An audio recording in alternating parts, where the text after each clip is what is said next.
Okay. Good mo.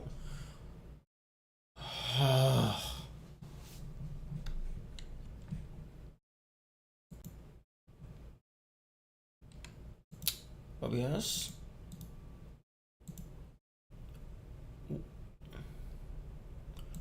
We've been over this so many fucking times.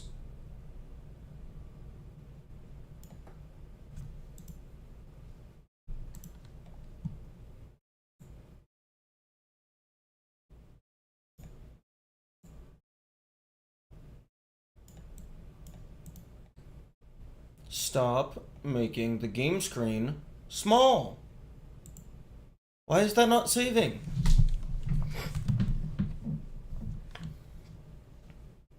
Like, so go back over here.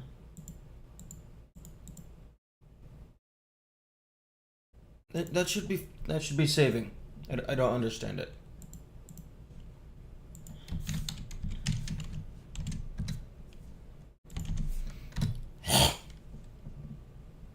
Okay.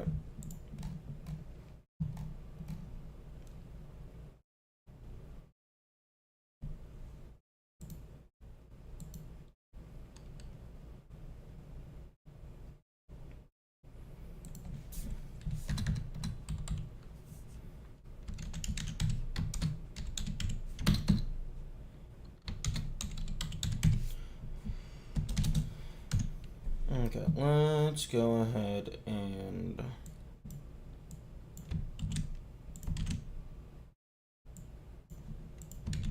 I don't actually know the order that like the pieces are traditionally sorted in.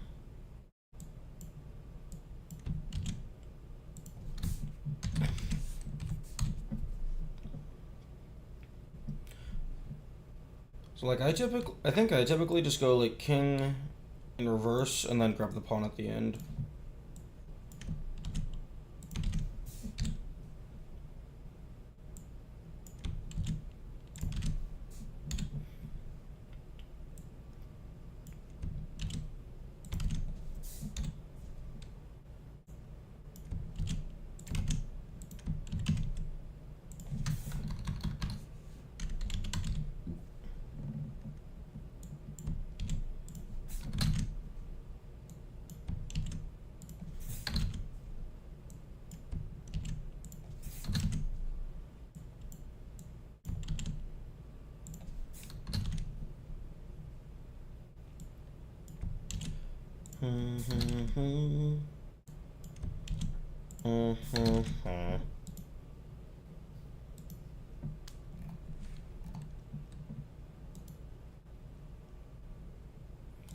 Okay, so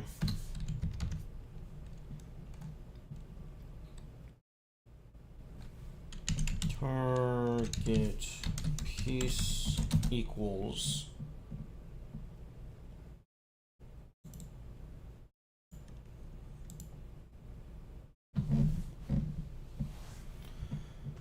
um hmm.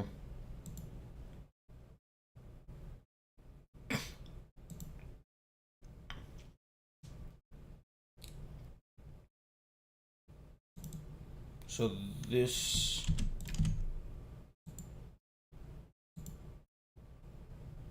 is the new spot. So this would be the original spot.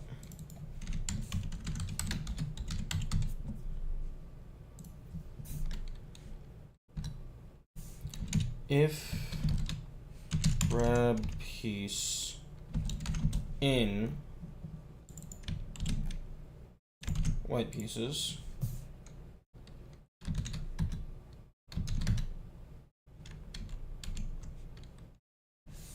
right,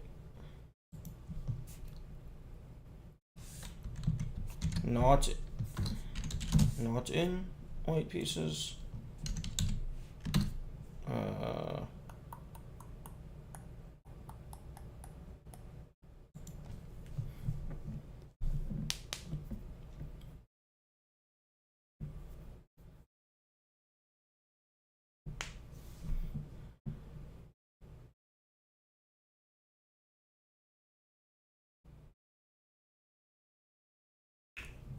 Do,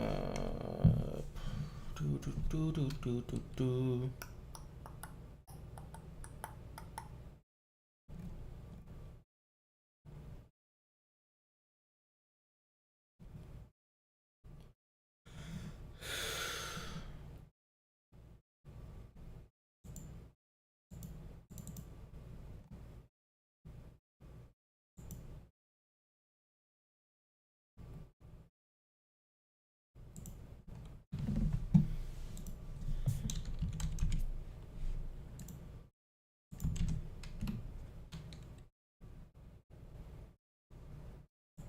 Okay, so A2 to A5. Okay. Actually, hang on. No.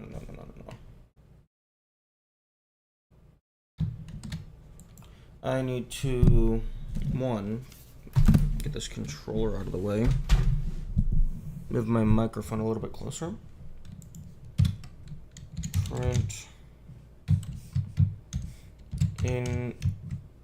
invalid piece skipping turn.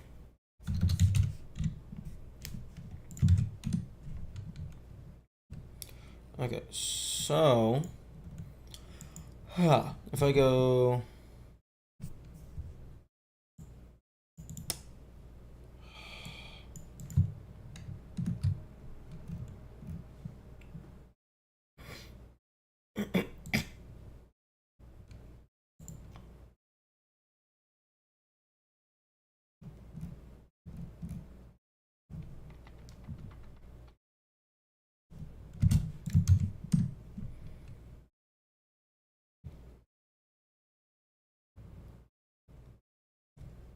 okay, so if I go, let's say A8 to, it's like anything, I guess.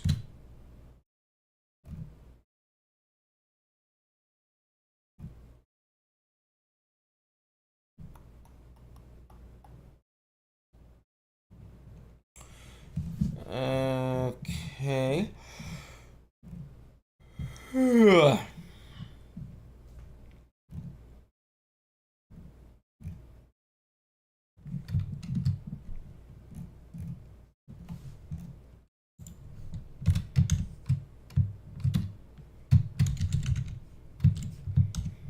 Player plate turn ended.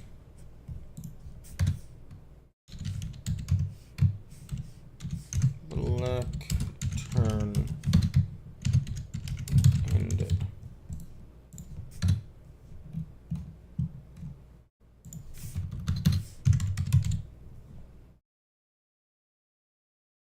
Break can only be used with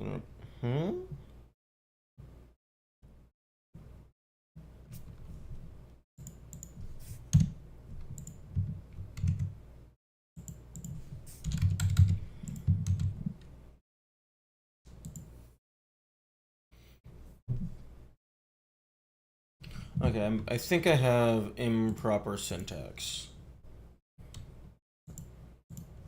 Okay, so Python check if value is in array.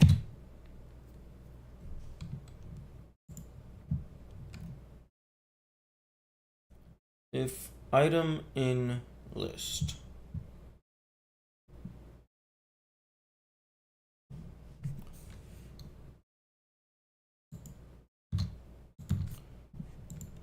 Am I not supposed to fucking do parentheses?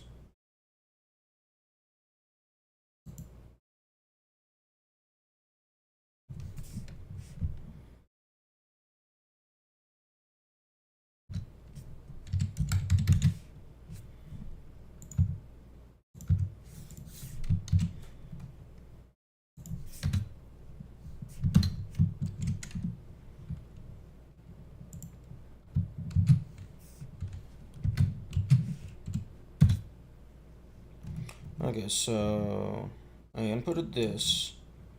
I moved the previous white turn ended, and then black turn ended. So now if I go A8, A3, it says it does say the invalid piece skipping turn, but it still executes.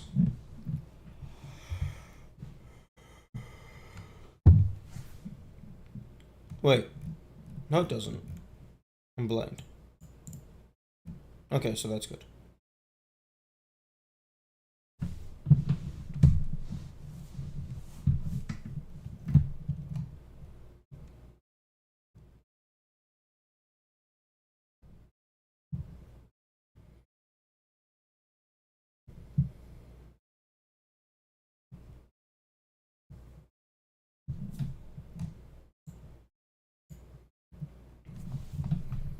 Okay, so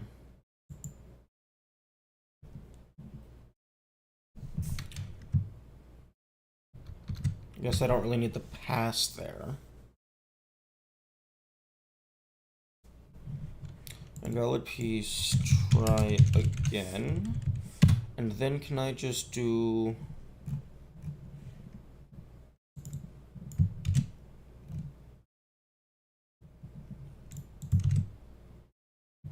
this again?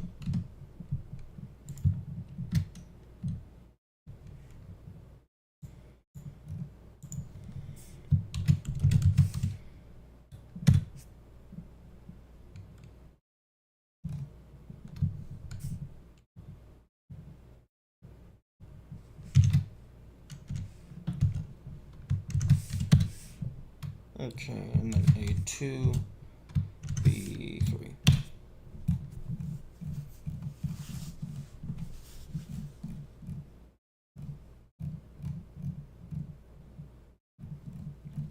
And then I freaking iterated multiple times. Fuck.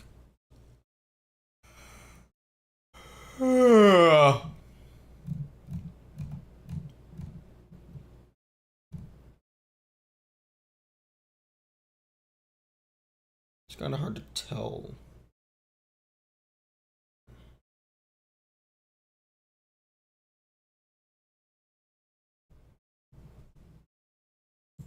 Okay, I need to input some stuff.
Okay, yeah, it's like...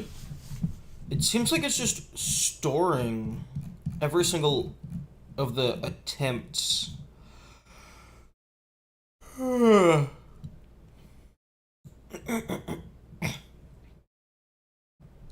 think the reason why that's happening is because it runs move piece. It runs move piece, so it goes through here, invalid, and then I'm running move piece again. And then again, and then again, and then again, and I'm just getting nested super far in. And then when I finally do a legal move, it just executes all of them simultaneously.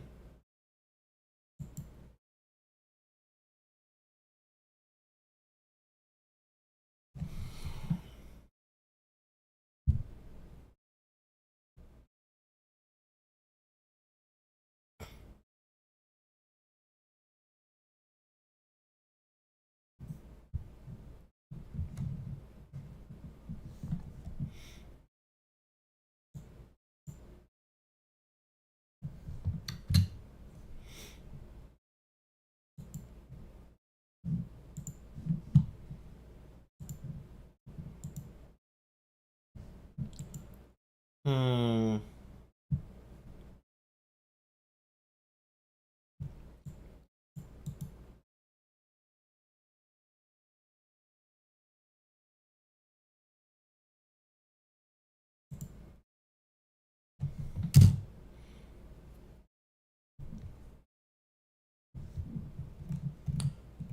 I should probably make all of these into double spaces.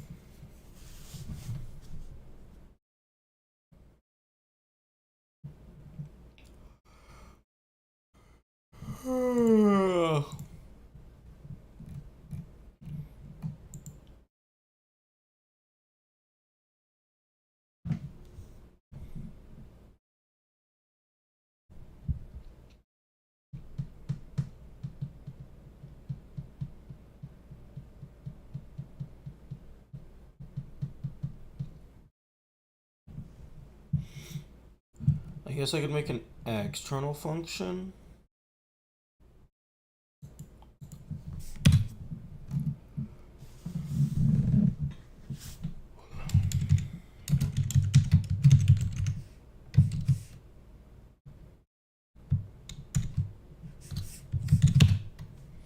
Define, try again.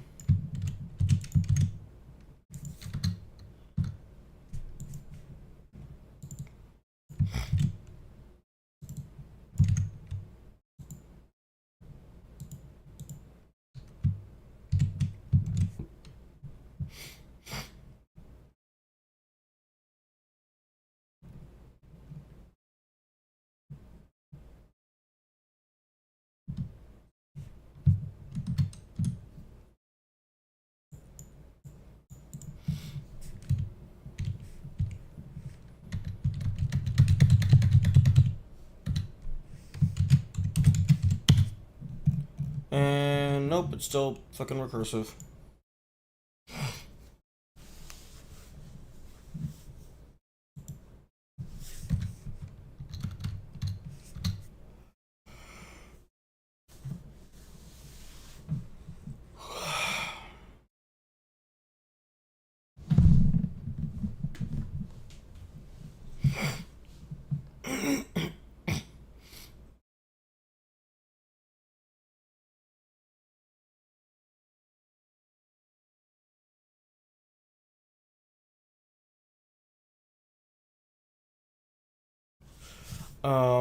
Hmm.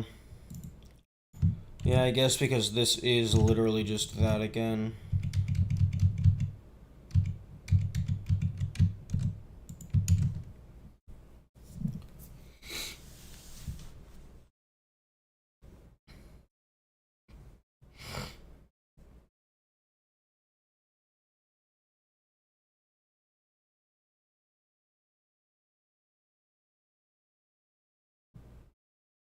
Hmm.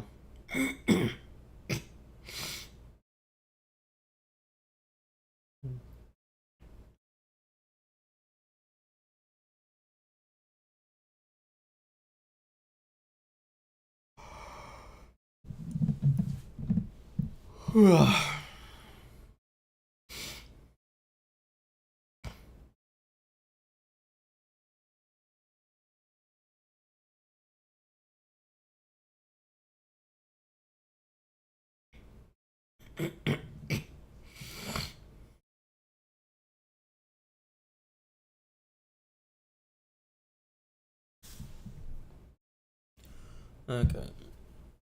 Let's stop being tired.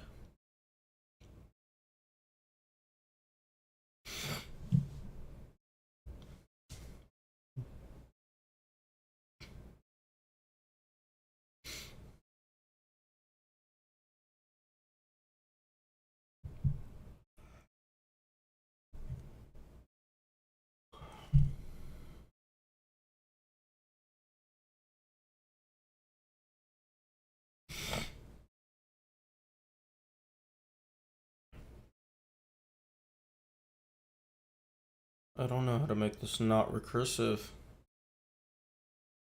Words. Work, please.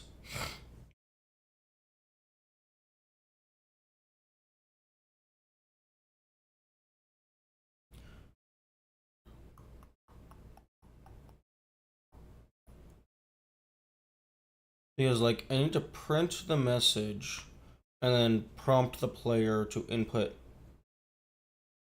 again.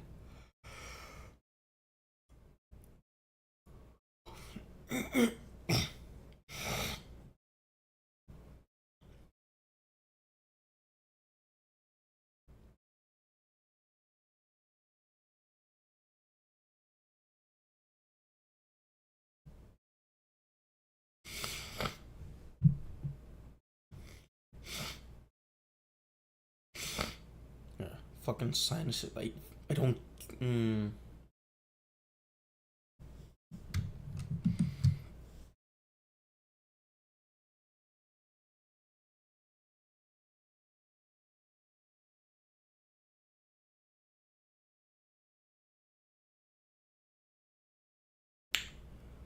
Fuck. I have no idea what I'm doing.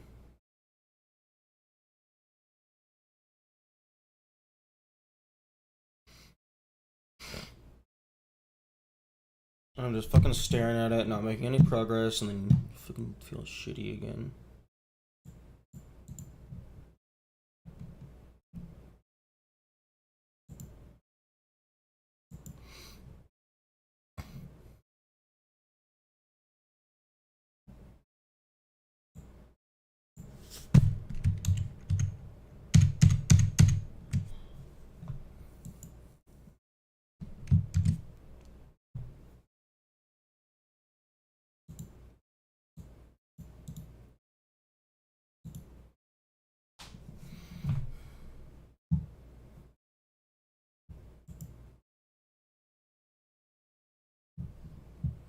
I mean, I suppose I could just skip the player's turn if they grab the wrong piece. But no, that's not how it works.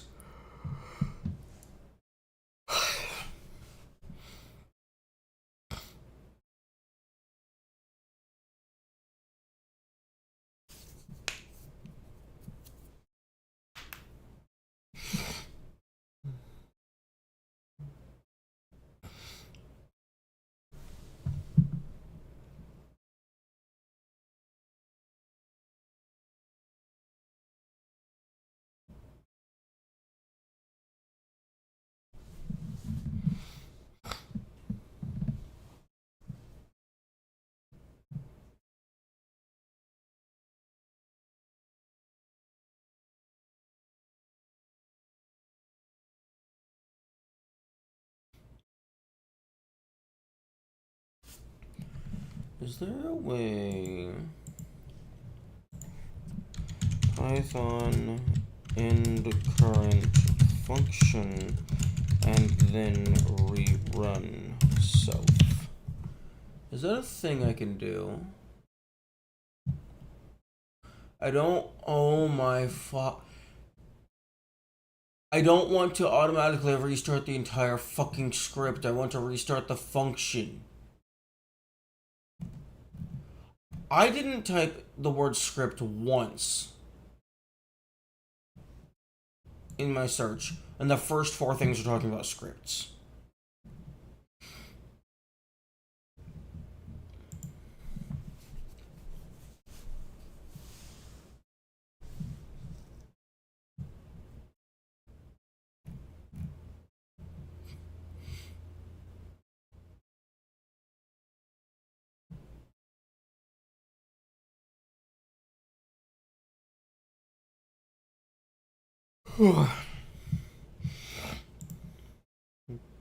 Because I would like. What I want to do is if grabbed piece is invalid, this entire instance of move piece is just killed and it tries again.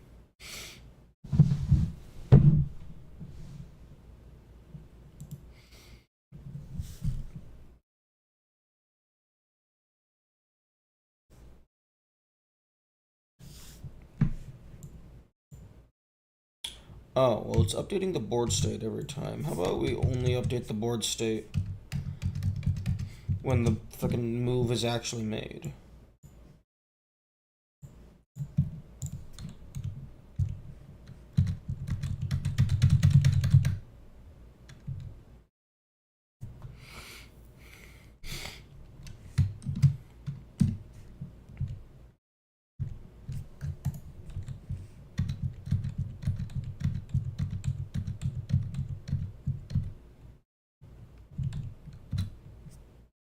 Hey! Why did it work?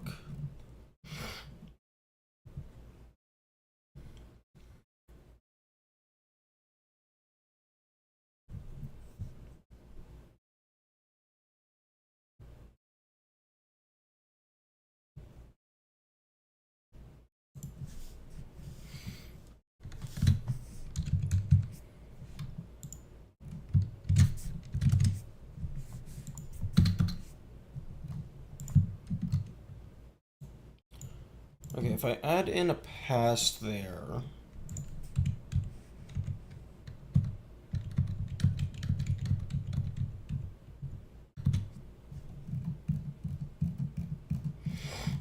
No, adding a pass there doesn't do it. Because I want the update board state at the very bottom. Because at some point I'm going to have player ID equals 1 for the computer. I mean, I guess I can just put 2 instances of update board state. 1 for each player. Rather than just one singular one at the very end.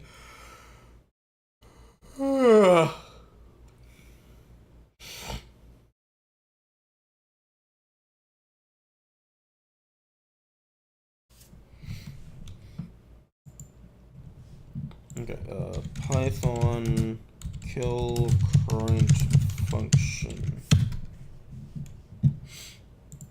How to stop a function.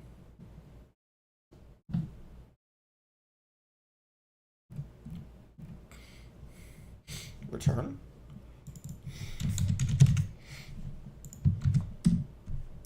Is that the syntax I was looking for?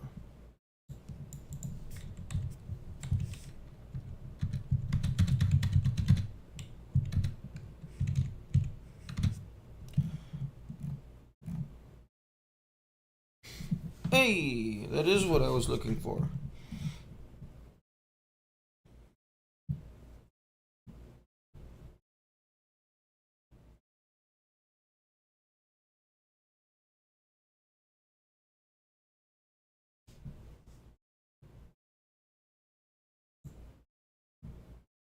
Nice. Okay,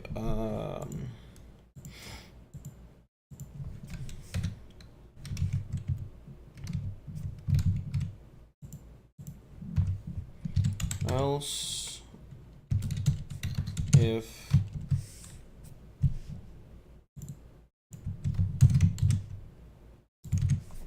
player ID equals 1,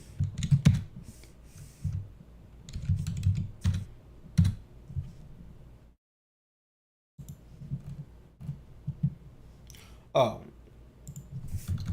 elif? Okay. If player ID equals 1,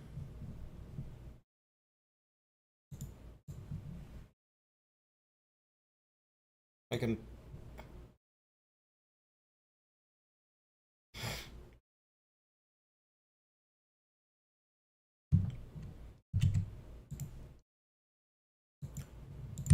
probably copy all this.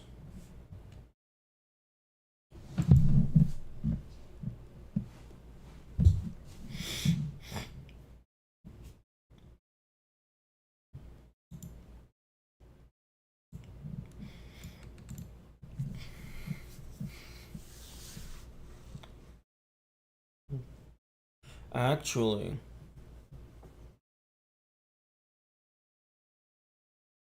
I could probably turn all of this into a much simpler form. Okay, don't need to print if the computer is fucking up.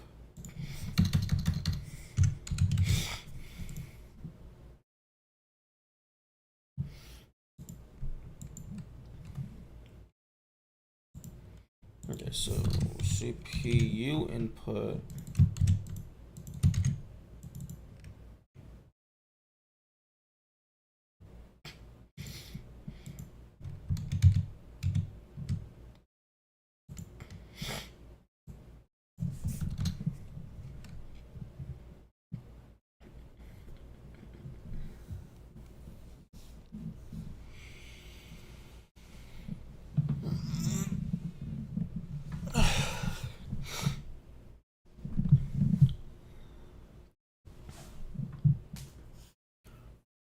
Okay.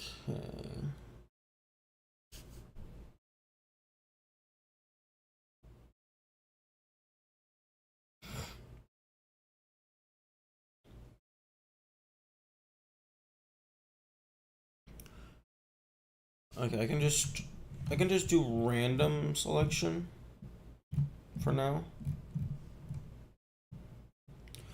Okay, I don't understand why the terminal sometimes breaks like this. Like why?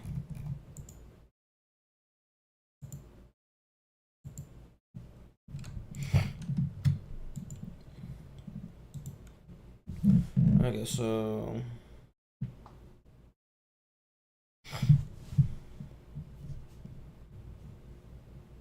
player input equals CPU move.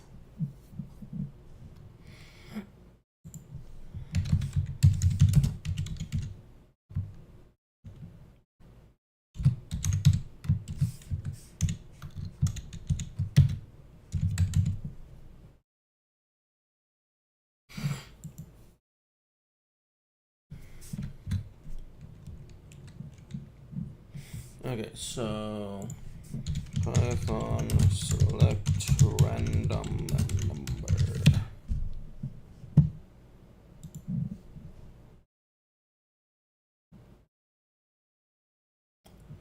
Oh my god, I don't want to fucking import random.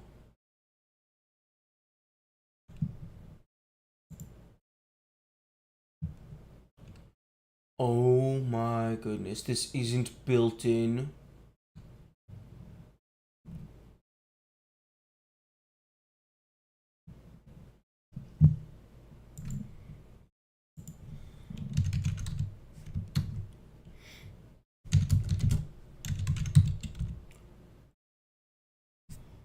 Oh my fuck.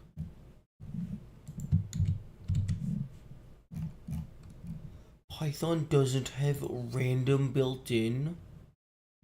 What the fuck is this shitty ass language?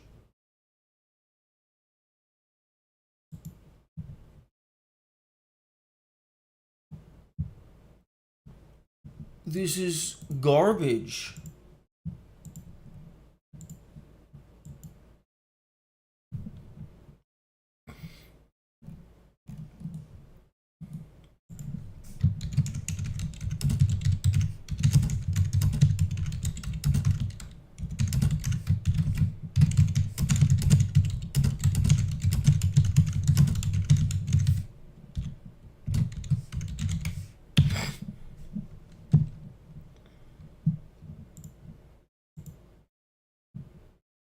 Import random. I know I can import random. That's the issue.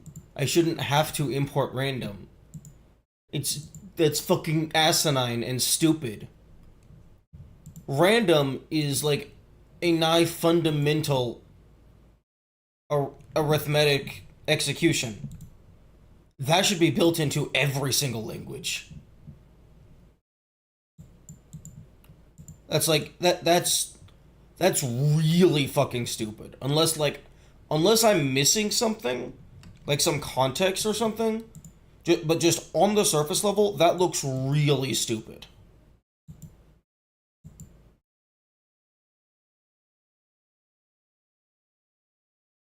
Many languages require that you import random. Yeah, I know, but well, I mean, I don't know, but That's really dumb. The random module is included by default. No, it's second not. Random does nothing, unless I have the wrong syntax. You just gotta... If it is included by default, why do I have to import it? Because if I have to import it, then that means it's not included.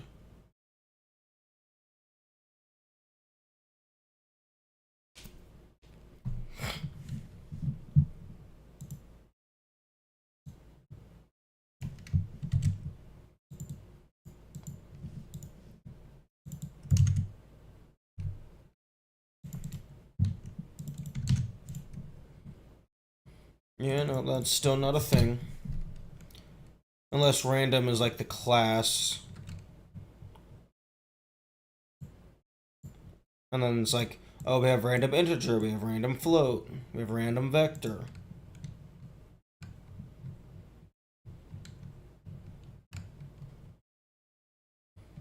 This would make it a dependency for the requirements.txt. I don't know. I guess to me, like, I don't see why it...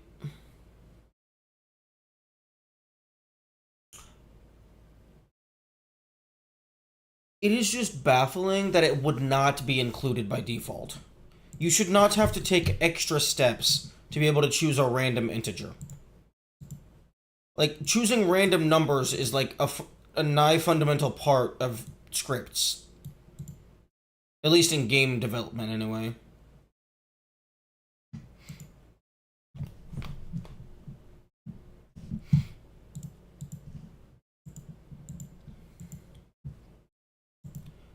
He's like, this is asinine. Like, completely... Well, one, just categorically befuddling. But, like... incomprehensible.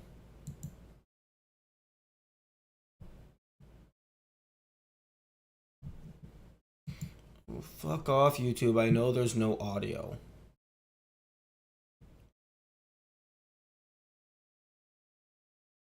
Imports affect file size, so they don't import even base modules by default.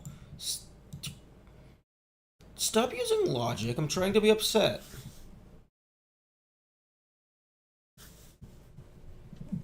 But also, like, if you're caring that much about file size... Actually, no. I shouldn't say just make your own language, because that would be excessive.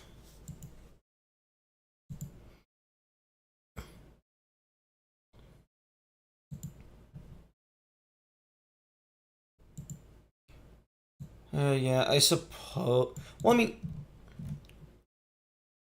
I mean, if random isn't included by default, then why the fuck is addition and subtraction included by default? This is all just arithmetic. Why is the string included by default?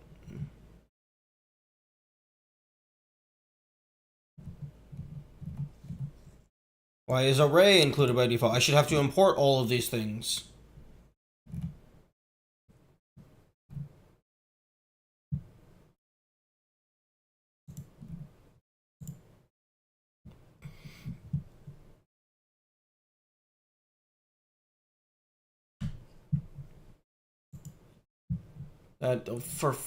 Fuck off. Don't fucking change my window browser thingy.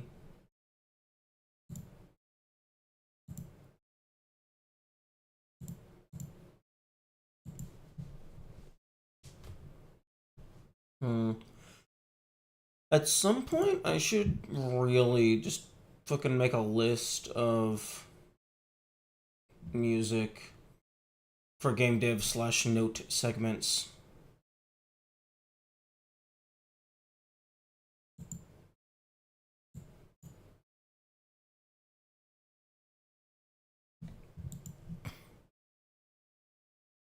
Those are available in base assembly. Things like arrays used by basically everything, whereas random is not explicitly needed and otherwise set by that. Uh, yes, raw. Give default random integration. Indeed.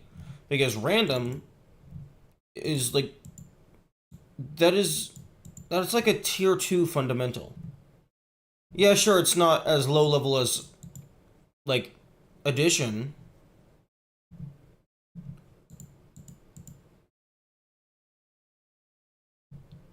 But, like, I imagine there's some computer stuff.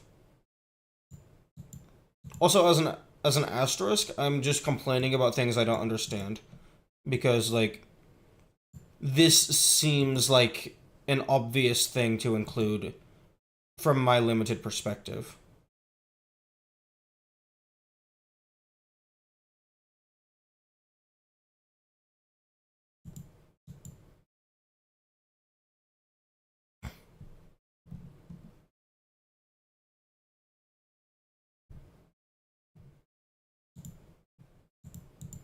Because, like, I mean, I guess to be fair,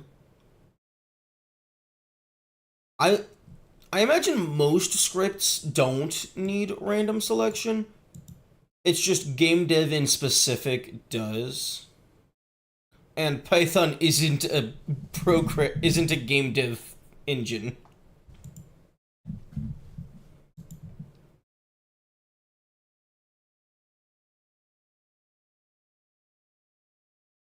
Because like I imagine many scripts is just do this thing without any deviance whatsoever. So they wouldn't need the use of random.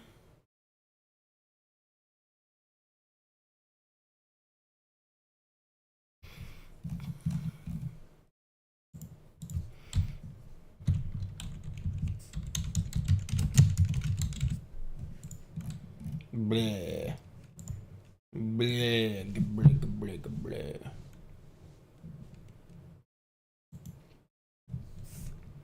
Okay, so x equals that. Y equals that. So random from 1 to 8, I believe.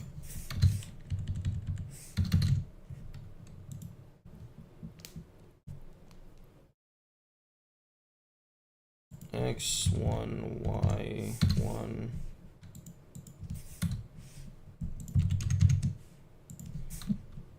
X2, Y2. Many scripts also work off of each other, so I import random to all of them by default. Let the files when you can just import it into one and have the others import that script. Oh no, I understand the file size argument. But then you also, like, if you're saying don't include it because file size bloat, well then fucking don't include, like, a bunch of other stuff because file size bloat. Actually, something that would be really cool. I know Python doesn't really have a compile, but it would be cool if you could have something to where, like, you build the Python script and then have it on quote-unquote compile automatically unimport anything that did not get used. So like,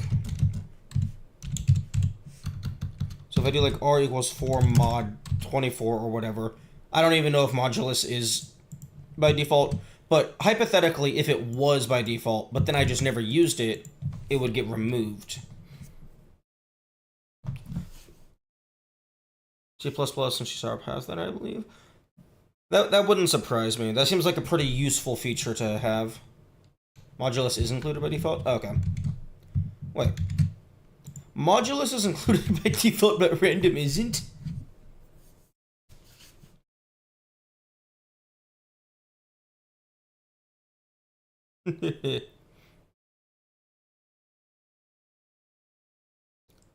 And modulus is just like fucking division, but you keep the remainder, I believe. But excuse me. Okay, so x1, y1, x2, y2.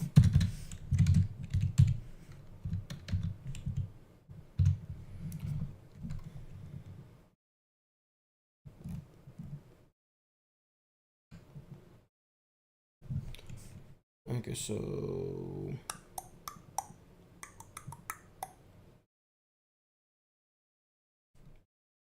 fin equals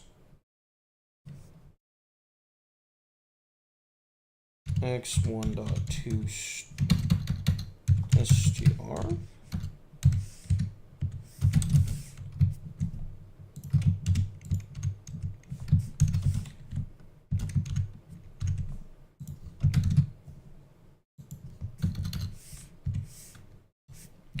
x1 y1 x2 y2.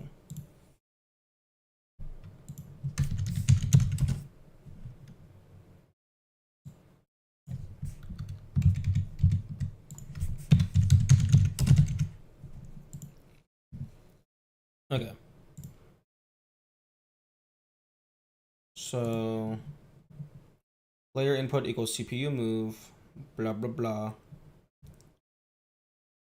So I need x1 and x2 to be converted to letters.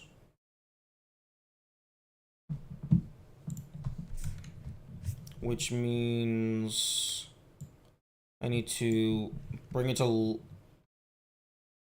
Actually, no, I just need to add 97. x1 equals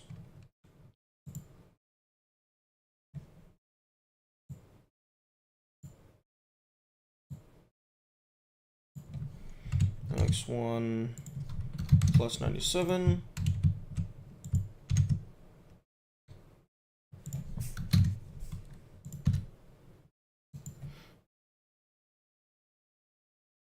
Or I can just do that. Random value plus 97.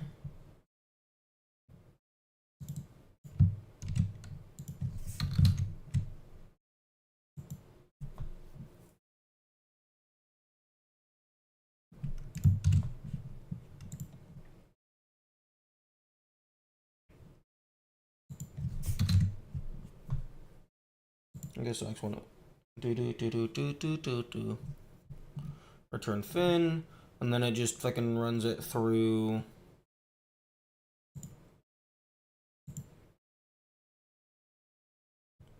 all this shit.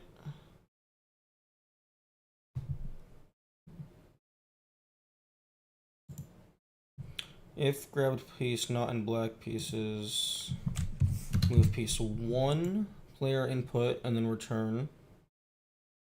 And then update board state.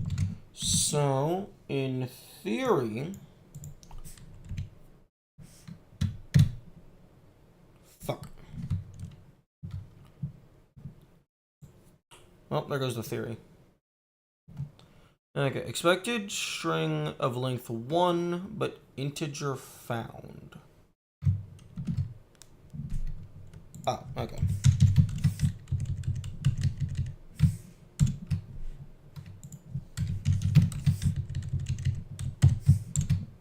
I'm hungry, but also lazy. Well, I would recommend waiting until the hungry is stronger than the lazy. That's not the healthiest advice, but it tends to work for me. Exception has occurred. Invalid literal for integer with base 10. Huh?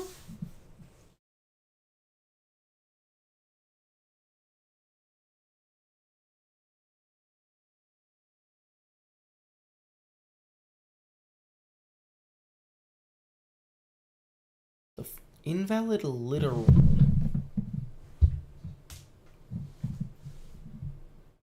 Player input 1532.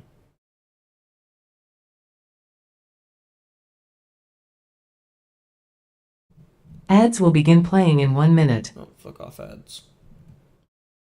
Where the fuck are you getting this 1532 from?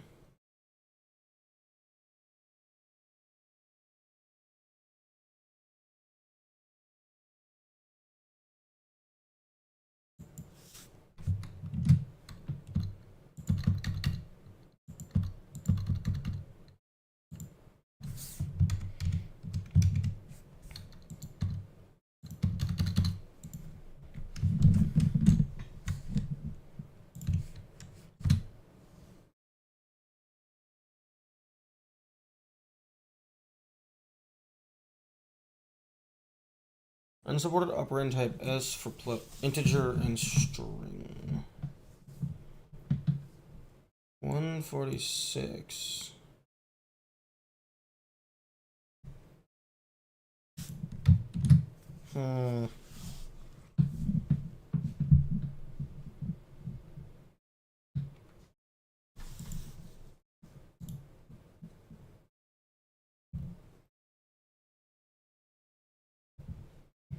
It goes order, value, returns the Unicode point for a 1-character string.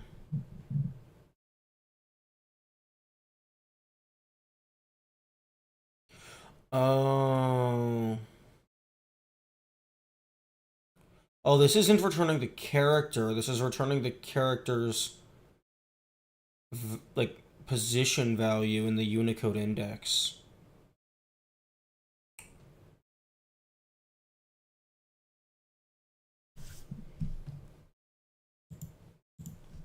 Ads are now playing.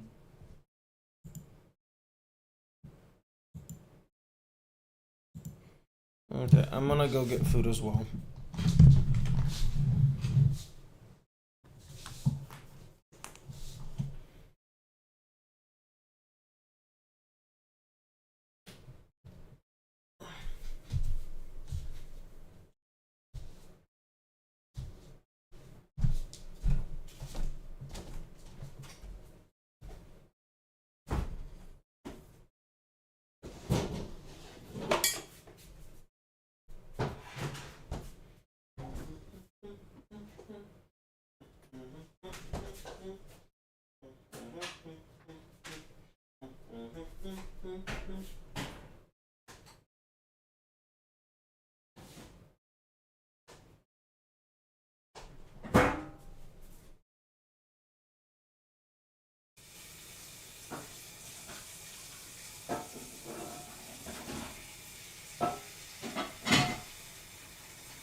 Okay, food has been acquired. Unfortunately, I was a dumbass when I was making the food, and there's way too many garlic bulbs in it, so I'm gonna have to deal with that over the next few days.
I just realized something.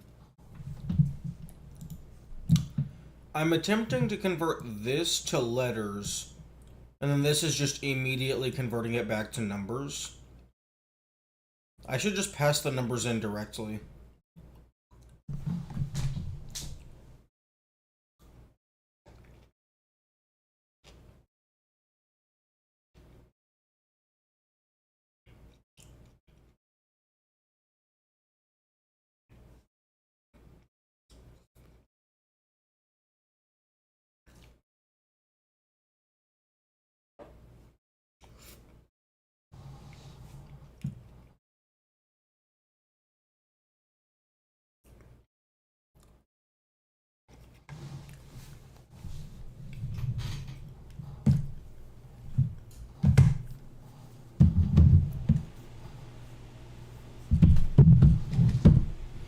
Okay.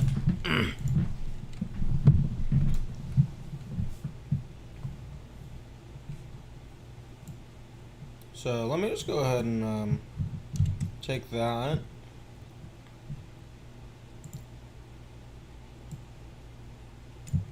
And then just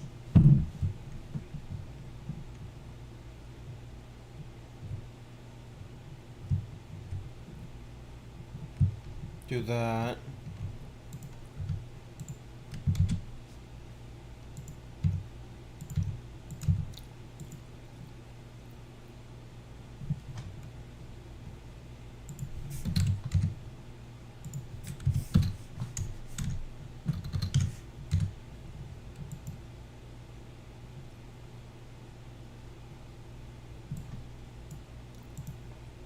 And then x1, or rather x2, y2, x1, y1, x1, y1.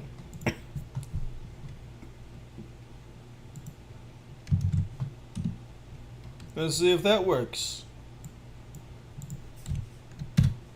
Oh, would you look at that? There's a fucking error. Who would have thunk it? Cannot use local variable A.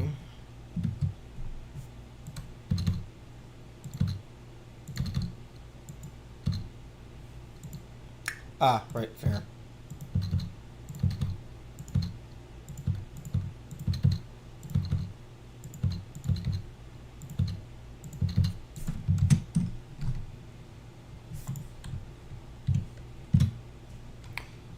Index out of range.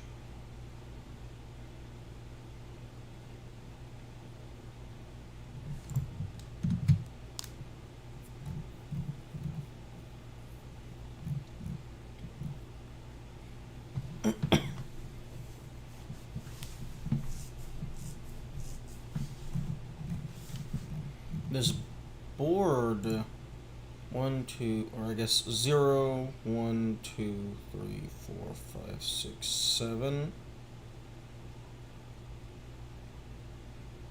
I guess if it's going 0 to 7, then I need the range to be 1 to 7. Or I guess if I can just 0 to 7. Because I want them to grab anywhere on the grid.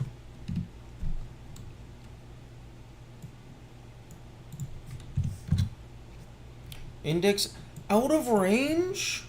The fuck you mean out of range?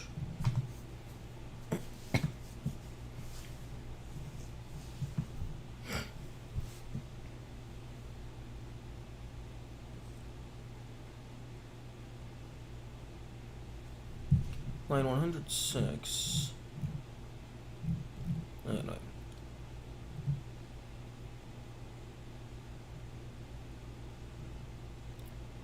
X1 is out of range.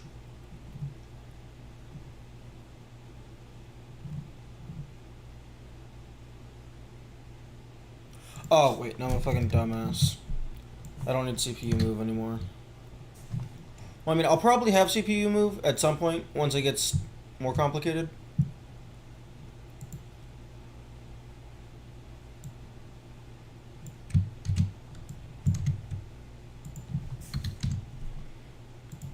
0 to 7.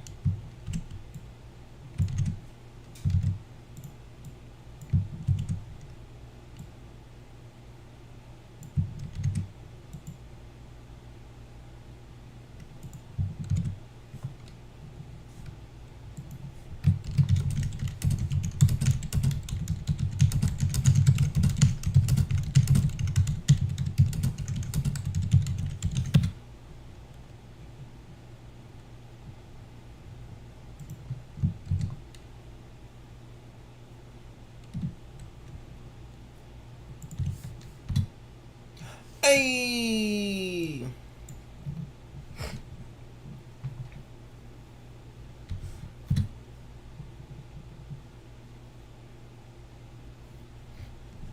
C1 to G4. Hey!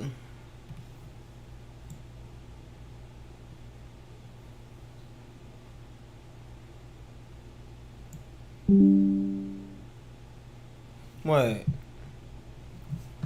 C1 to G4.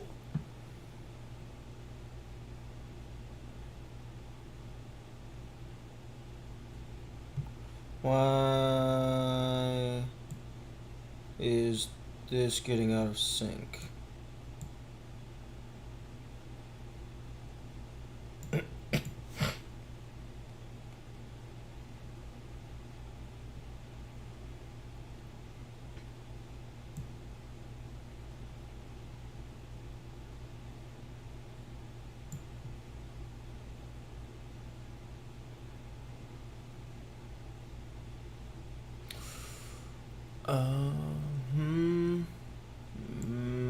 Might have an idea. Was it this?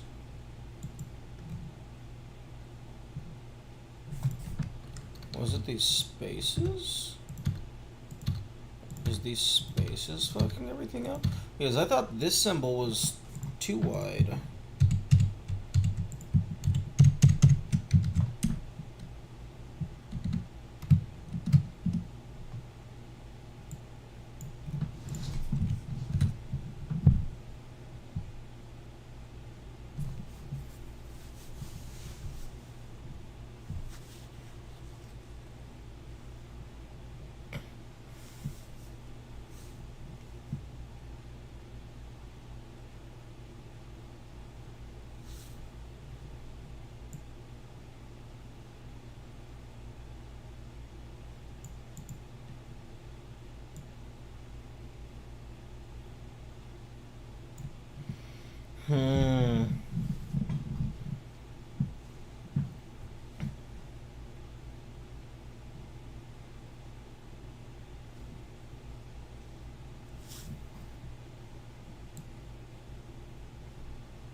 Okay, let's go ahead and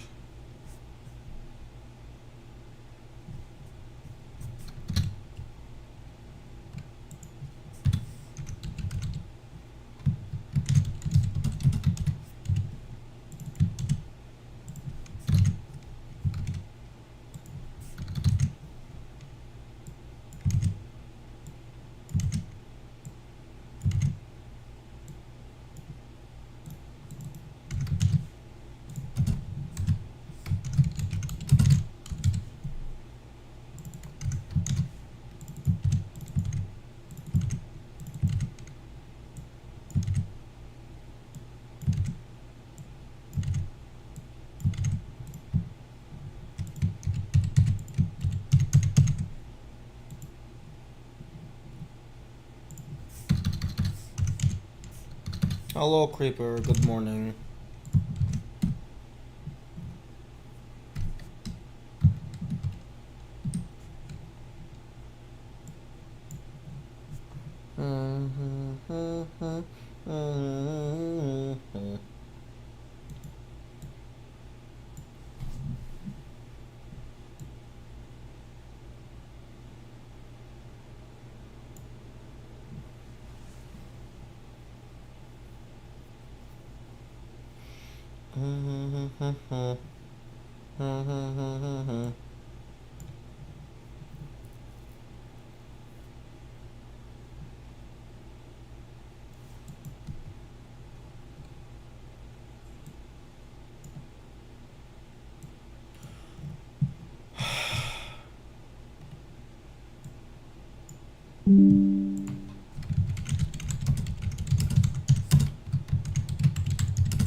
VS Code.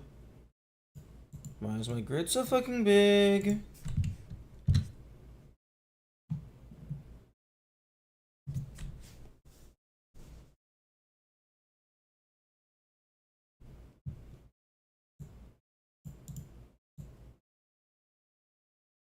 I think I might know the issue. Yup.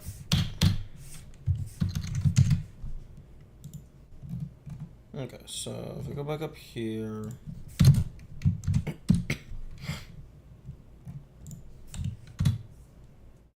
No.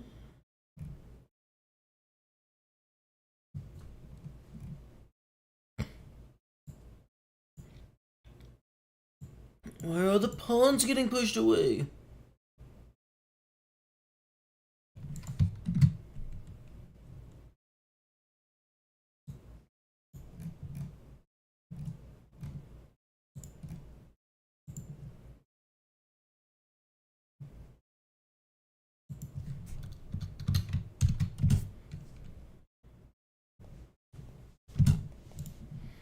Okay, this one needs to be that.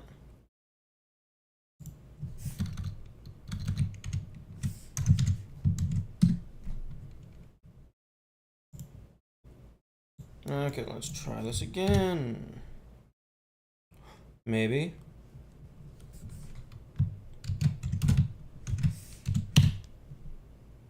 Huzzah! I have victory.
Okay.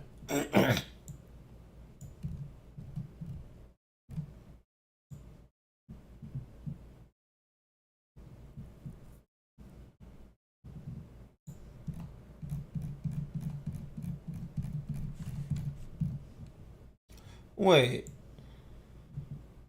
Oh my fuck. It's moving this. Moving this makes it get broken.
Hmm.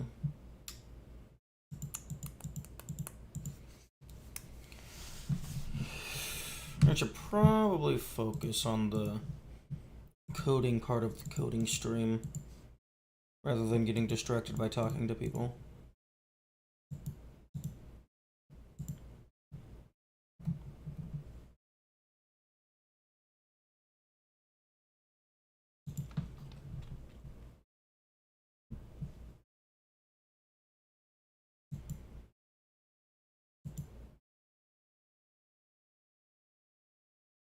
Okay, I guess the next step would be to define how any given piece is allowed to move.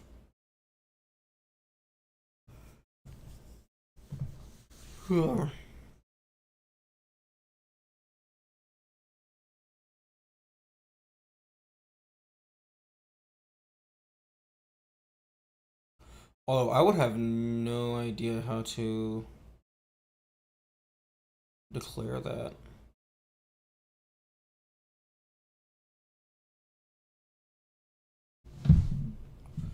Okay, because your king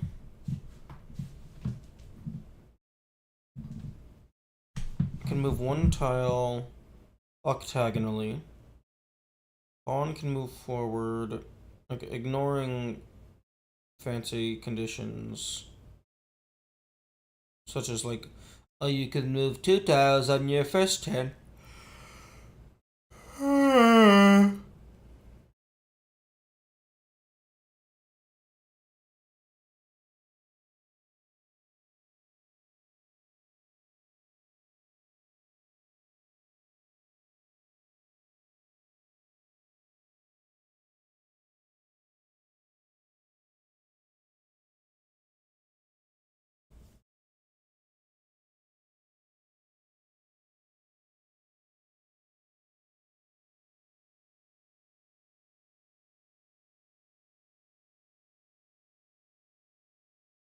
Then there's the fucking infinity movers, where the queen can just teleport to the other side of the star system.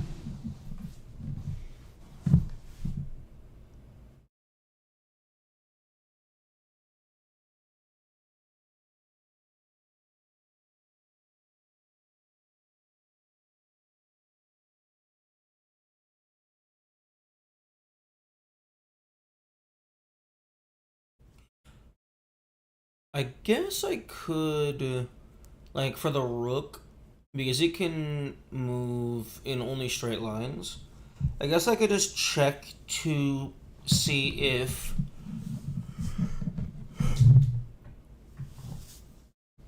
like, if only the X position is changing, or if only the Y position is changing. No, but then I have to fucking check to see if you're trying to pass through something, and then, oh, you take that, and then stop moving, and then blah, blah, blah, blah, blah, blah.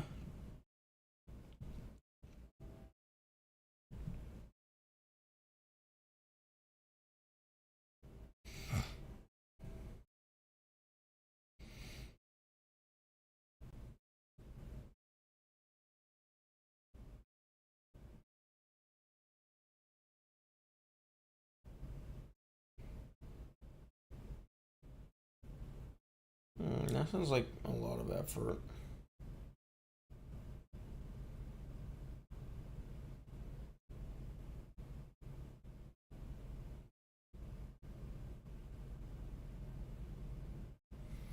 A lot of effort for something that I'm only mildly curious about.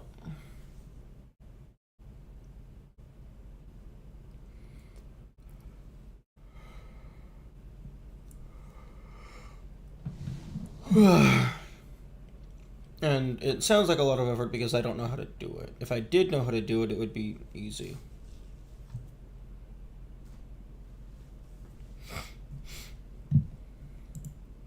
Unfortunately, I do not know how to do it. It depends on how you store your board. Well, I'm currently storing my board in an array.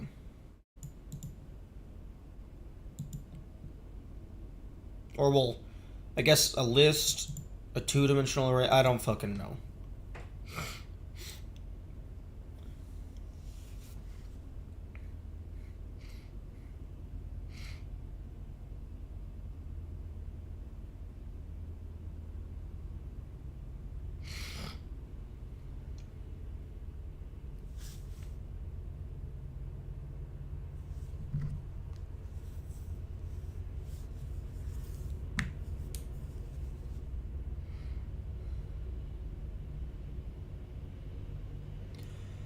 It is so fascinating that depending on the stimulus, it impacts how active the mind is. Because I was fucking playing games for like 20 hours for the anniversary stream, and I was doing just fine. But like fucking not even barely an hour and a half of this, and I'm like, I want to go back to bed. It's very, very interesting insight into how the mind works. Well, how my mind works anyway.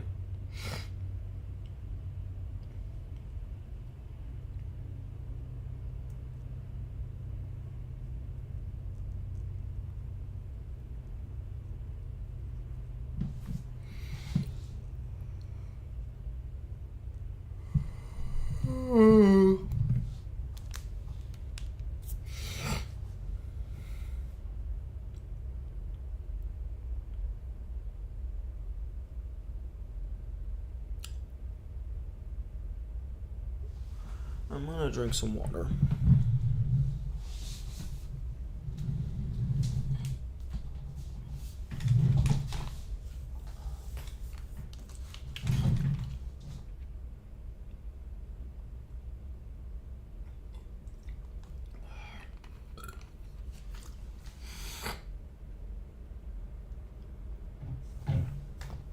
It would be nice if my microphone wasn't picking up my fucking computer that's just on the ground, not even near it.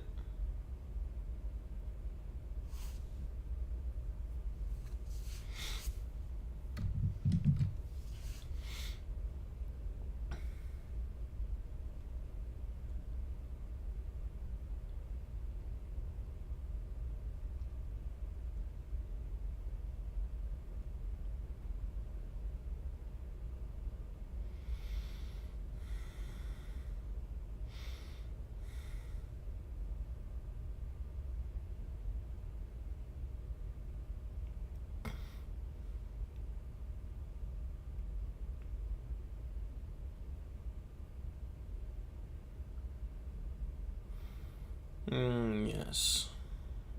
That is indeed correct, Nathaniel. That is not your name. I don't know where that came from.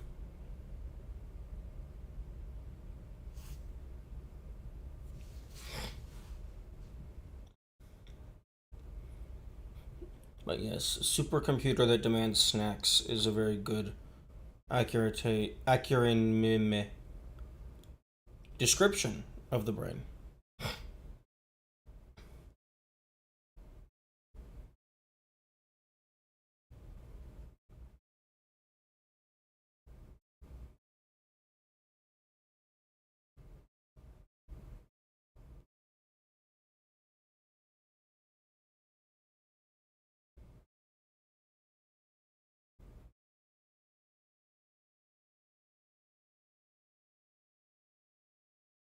Uh,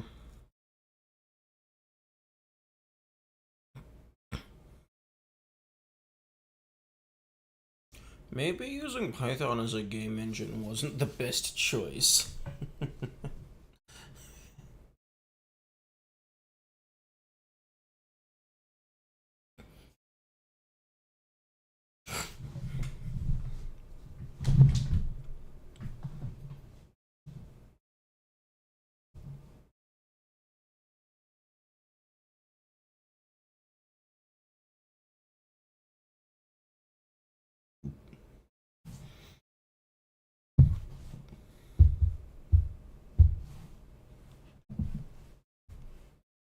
Or possibly, maybe I'm just bad at programming. I like programming, but that does not implicitly mean that I'm good at it.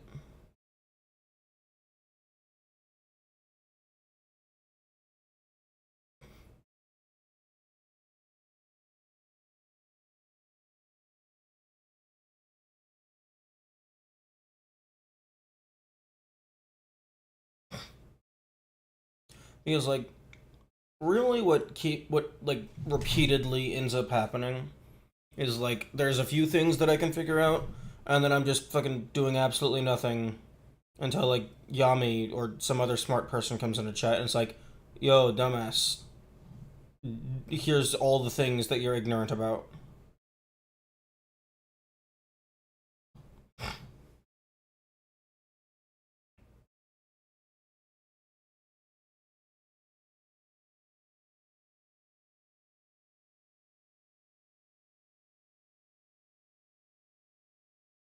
Just try again. That's not how that works. Because my limiting factor isn't my willingness to try things. My limiting factor is my knowledge space.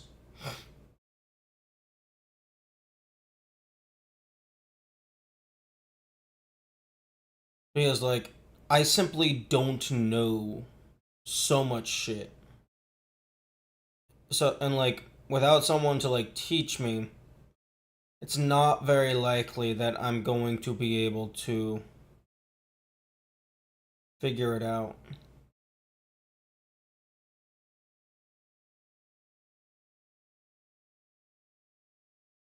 Like I suppose that I could just like I guess I could like I tried looking at someone else's chess script. I guess I could try doing that again, just reverse engineering it, studying something that isn't a functional state.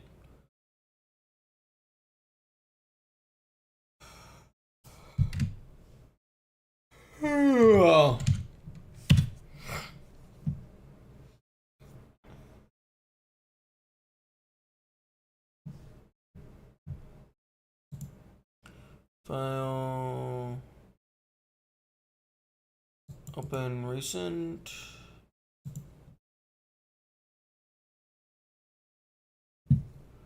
Yeah, current repository sunfish. Let me fucking. Here we go.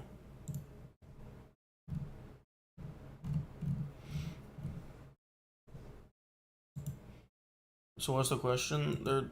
There is no question. Well, the question is, how the fuck am I supposed to store how a piece can move? But like, this chess tool looks like it's just doing some fancy arithmetic. Because they're not storing their board in an array. They're storing it in just a big fucking string or something.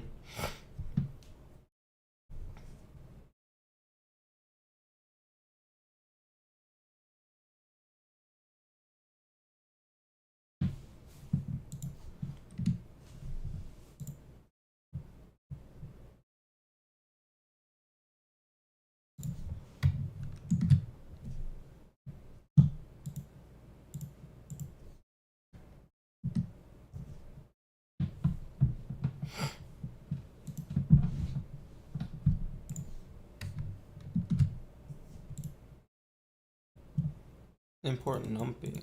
I don't have numpy.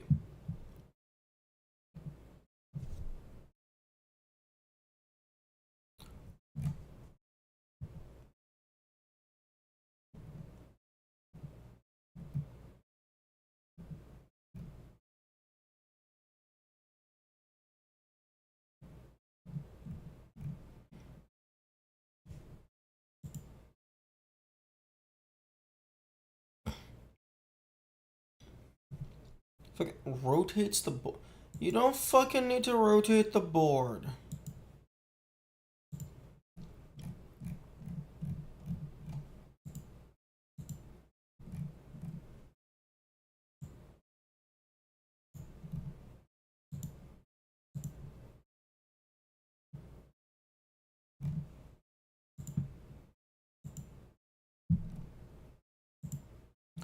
Like, this is so much shit.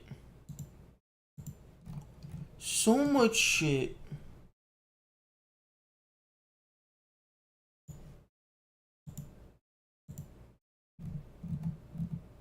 Like, why is there so much shit? Chess is not this complicated. Like, that's the entire point of chess. You have a few rules that work together to make something greater than the sum of their parts.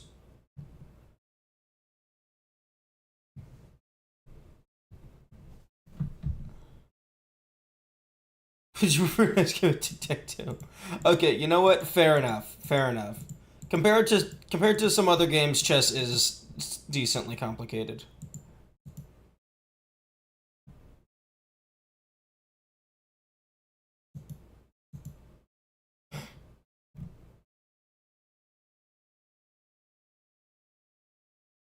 With XZ compression, this whole thing takes up 652 bytes. They could all fit into integer 8. Wait, how could they all fit into an 8-bit integer? That's only 256 bytes.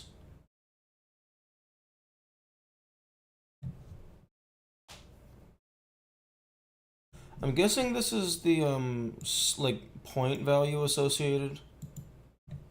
Although I don't know why the king is 60,000. If you have the opportunity to take the king, it should just be fucking instant win.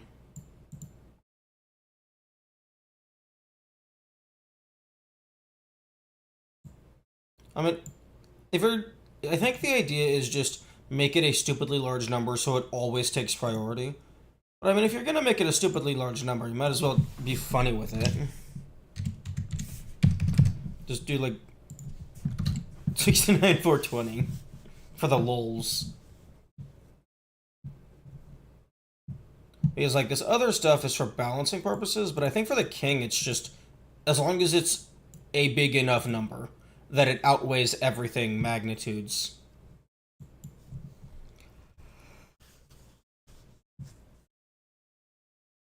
I guess maybe having it be 60,000 makes the calculations less computationally expensive. Because it's just one big base 10 number. Or well, multiple of 10.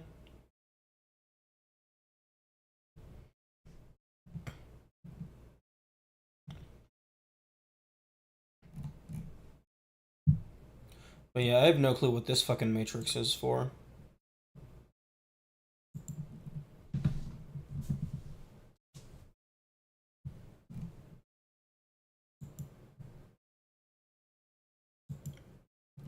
Okay, yeah, so looking at this code, I mean, this is really the thing that I should be looking at.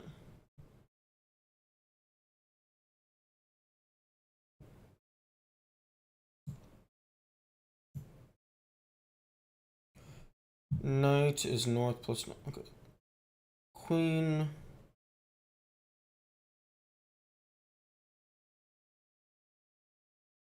You know, the queen and the king have the same inputs, even though I guess maybe they're defined somewhere else. How many in a direction? Rather good shooter than a chess game. Fair.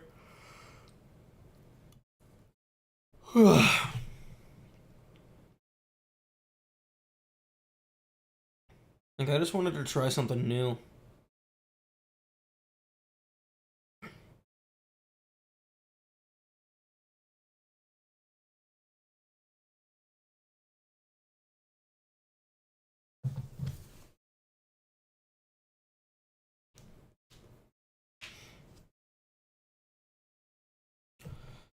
Because like I was trying to do like platformer stuff and it just wasn't working.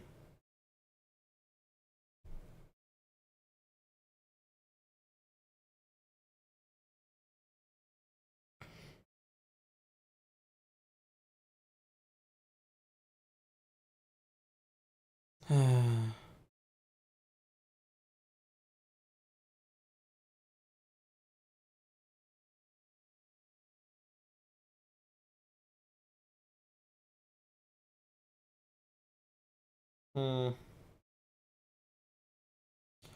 Maybe I should potentially switch like the week streams back to gameplay because like it really does not feel like I'm doing much of anything. Like progress is so fucking slow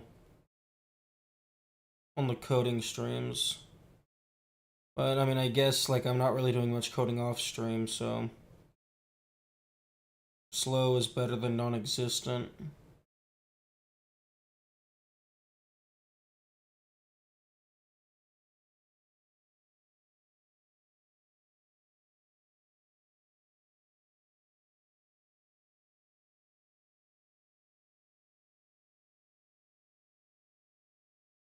One moment.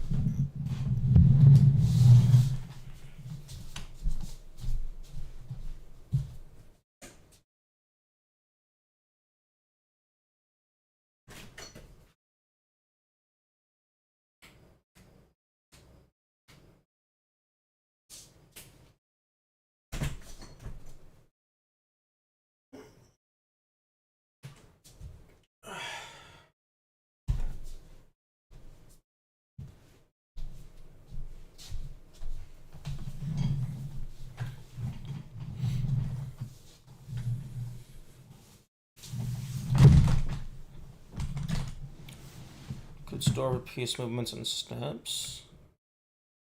Well, there's only one piece that has multiple steps. But also, like,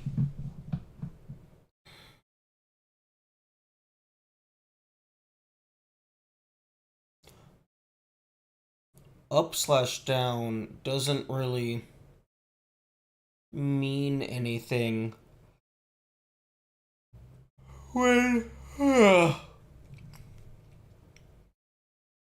the board is an array. Because, like, left would be like m- minus on the x-axis, and then like up is like minus on the y-axis, because the top left corner is 0, 0.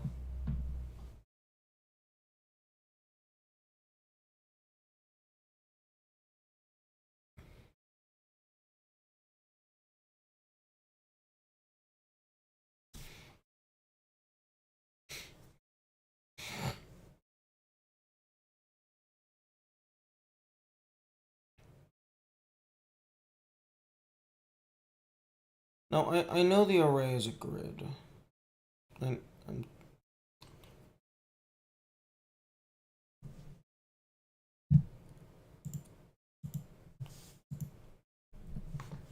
I would love if, like, my brain could just function. That would be so nice.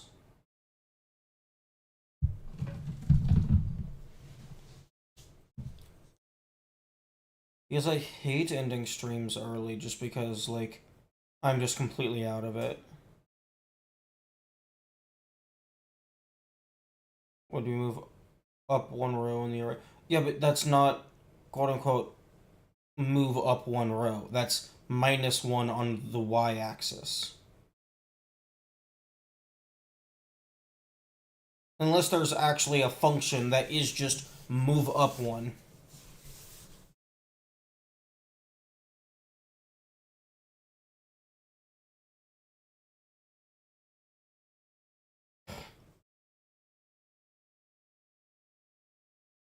Alternative idea. I just make a fucking chess themed platformer fighter.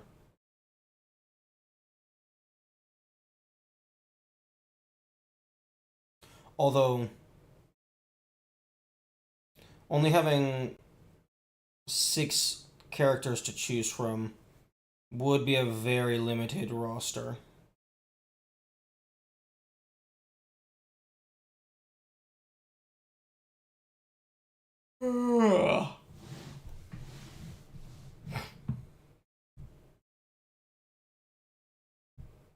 But it's changing the index you reference.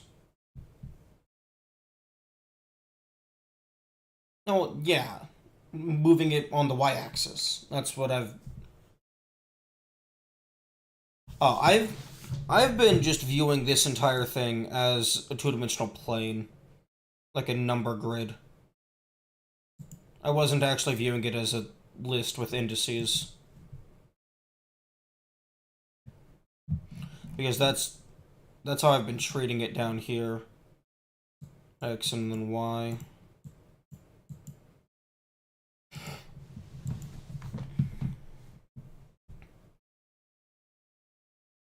Ooh. Interesting idea. What if instead of a chess-themed fighting game, it was just board game themed fighting game? Although then the issue you run into is you have to figure out, you have to do research to see which board games are in the public domain.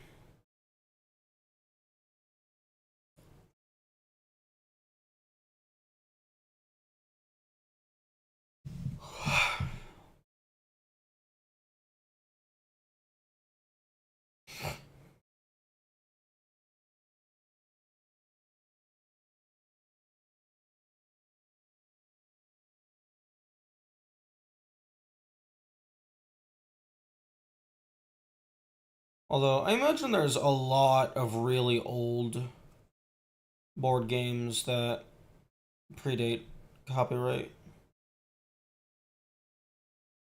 Because you got chess, you got checkers, you got mahjong, you got Go.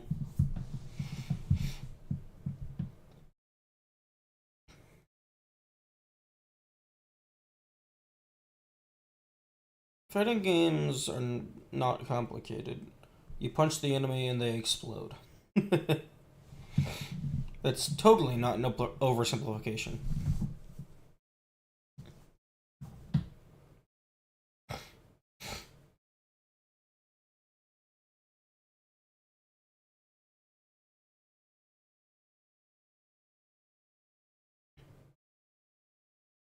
The punch doesn't have to be defined.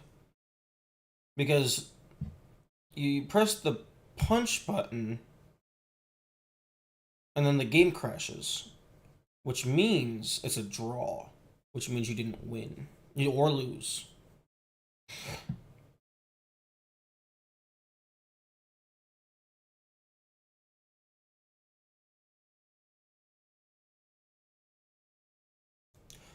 Honestly, the thing I would be more concerned with is fucking 3D models and animation.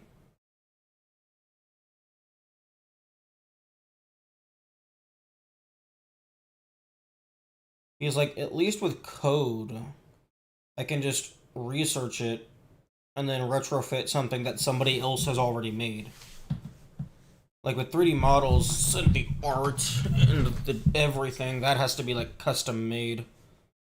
I mean, you could probably find like a standard humanoid skeleton to slap onto some models, but bleh, bleh.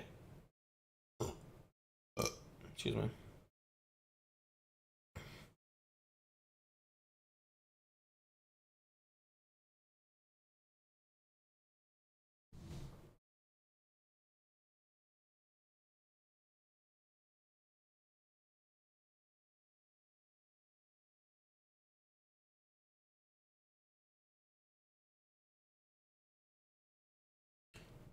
Yes, Windows is beautiful.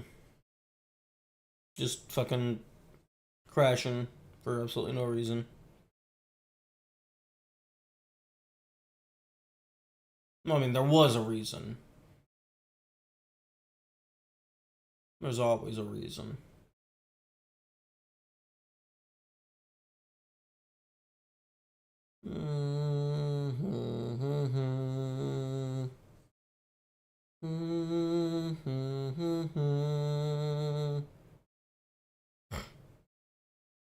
Yeah, I agree with Creeper here. What the fuck is a mini dump?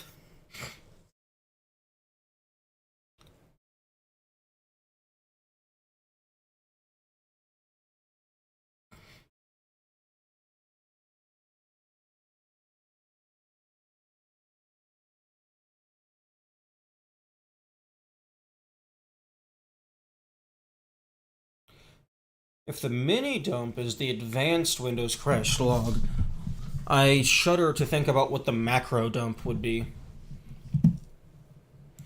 Okay,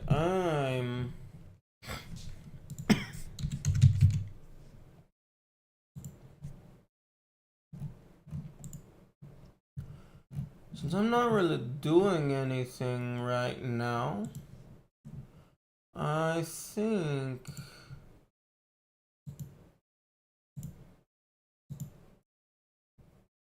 I might try to just grab some musics from OSTs that I own.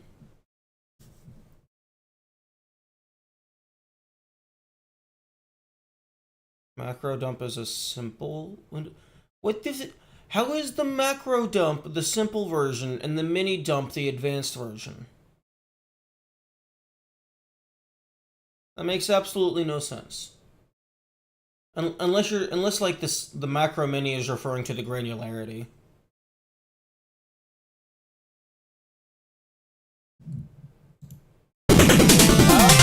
It's fucking loud.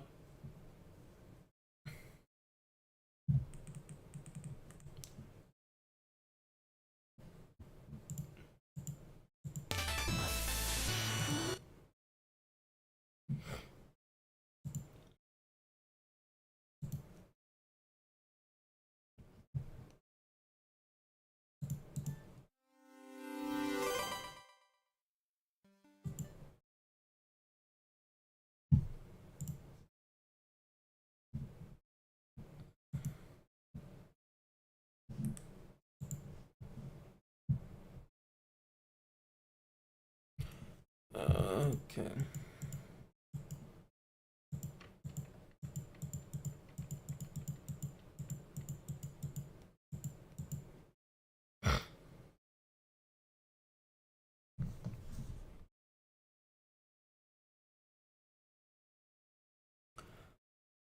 Man, creativity is so fucking weird. Feels like I'm really like creative. I can think of some really cool ideas, but then it's like if I try to sit down and actively think about shit, it's just like nope, nuh-uh.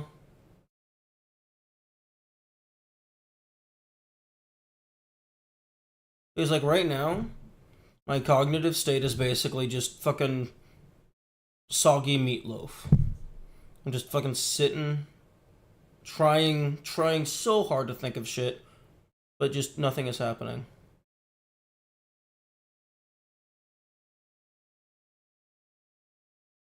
Like I'm just staring at the code, and it's just like a non-interactive piece of wall.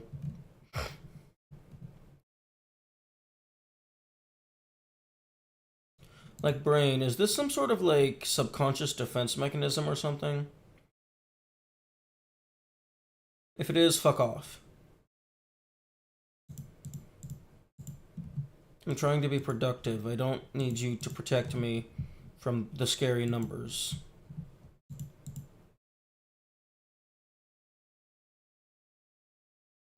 I don't know what that is, death.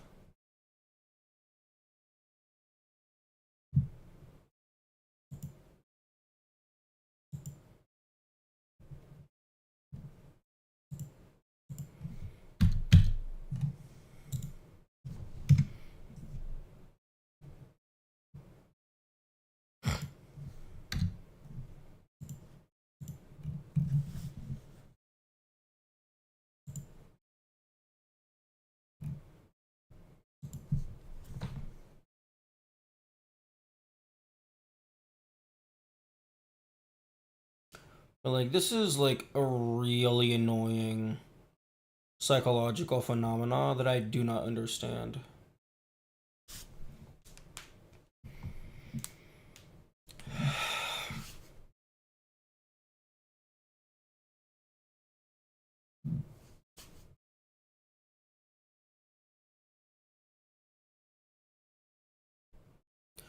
Like, it could potentially be that I actually am just legitimately tired, but it happens consistently enough that I don't think that's going to be the cause,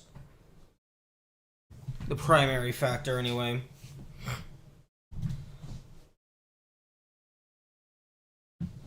Ads will begin playing in 1 minute. I'm not. Death, why would I do that? That sounds like so much more work.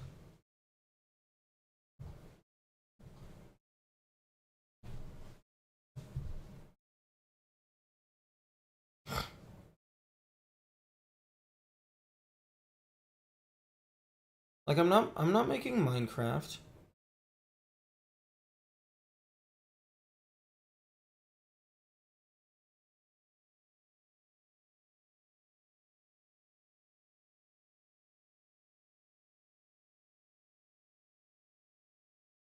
And also, that's kind of already what I'm doing. You input into the terminal, and it does shit.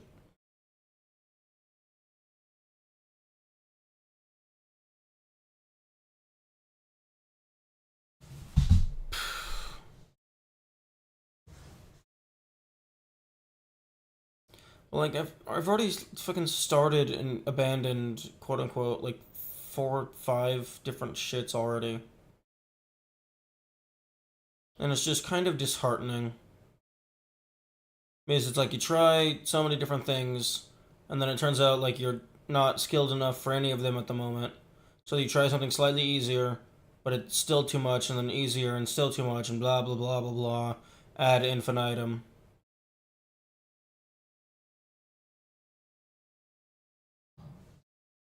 It's just quite disheartening.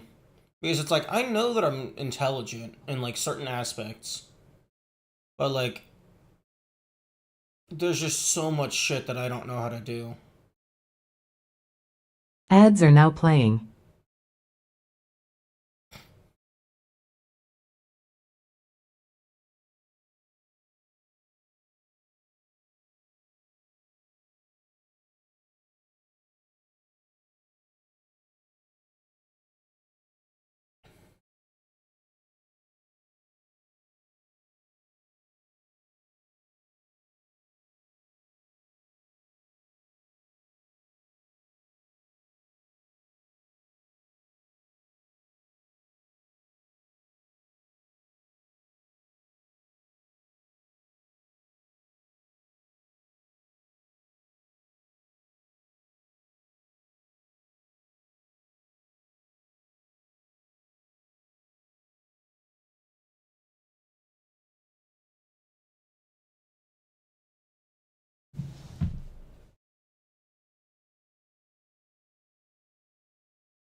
Didn't get ads. Nice.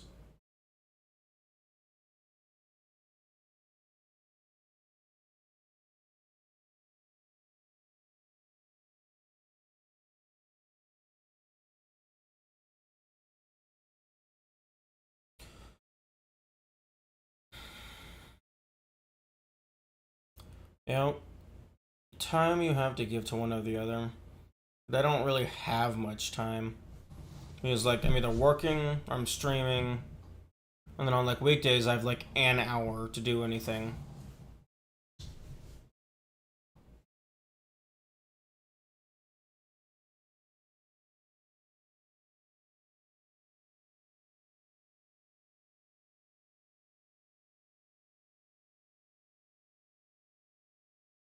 which I suppose, like, I could be using that hour to learn stuff rather than just watching, like, YouTube and stuff. Although, I do watch educational content on YouTube, but it's not really, like, structured educational content.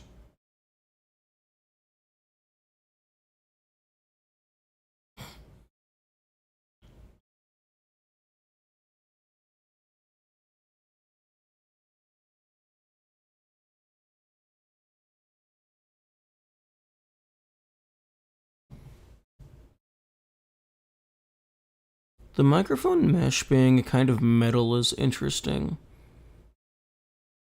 Although I suppose that's fair.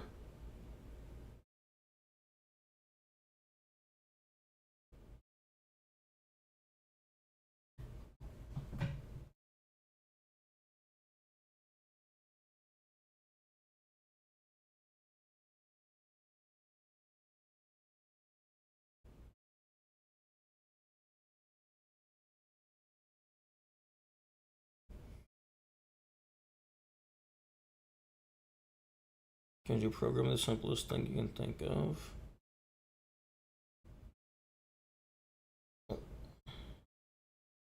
Well, well, I mean, that depends on what you mean by thing or simple. Just whatever that means to you. Of course, that had to be my antivirus that caused the crash. Do you have Norton antivirus? If so, get rid of it. I've heard it's, like, just way too aggressive to be efficient at its job.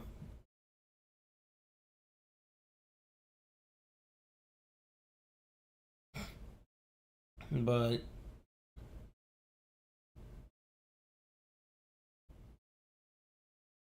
like, programming something simple isn't going to do anything. It's not going to help anything. Because you gotta decide, oh, what are you going to program it in? What is the objective?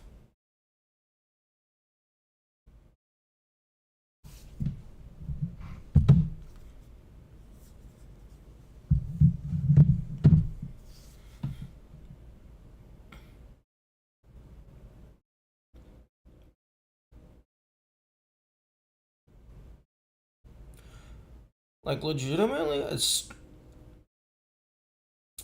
starting to think that I might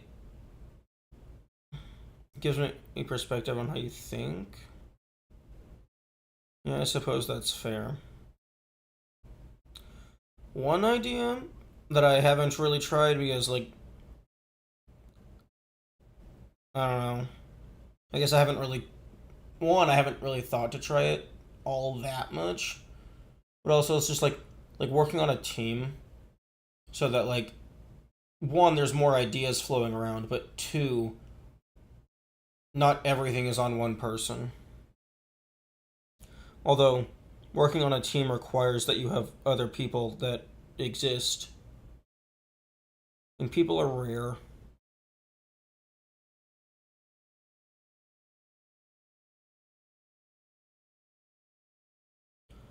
Yeah, but the simplest thing that I could think of, just like what immediately comes to mind, is just bare bones, super basic 2D platformer.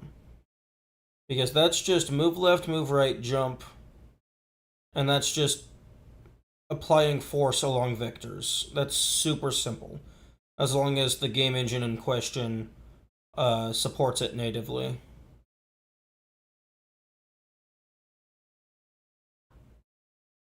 Like, obviously, that's not going to be a full game, but in terms of just making a simple, self contained thing, that's probably what comes to mind first.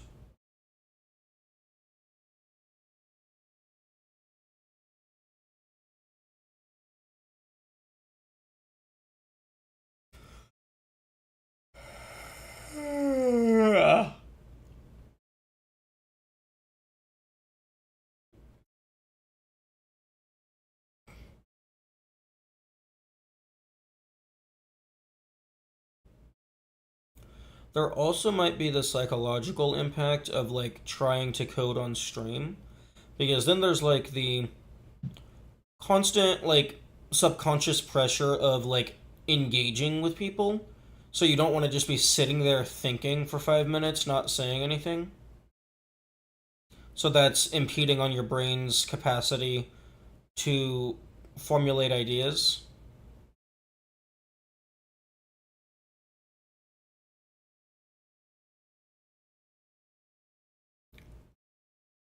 Because, like, I imagine, like, I would have a much different experience if I was trying to code off stream. I like hear you think, even if it sounds like silence. Well, I don't see how that makes any sense, but I appreciate it.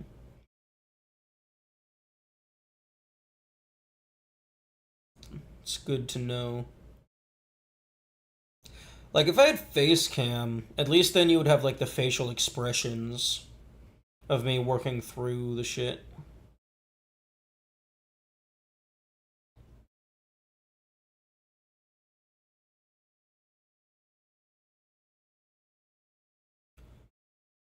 Yeah, after I get my desk finished and my new office set up, definitely gonna save up for, I guess, probably another tripod and like another camera. So that I can have hand cam in tandem with face cam. Actually, fuck, no. I don't know if I would be able to do that. It's entirely possible that my graphics card wouldn't be able to handle having two cameras active, plus the stream, plus recording, plus game record.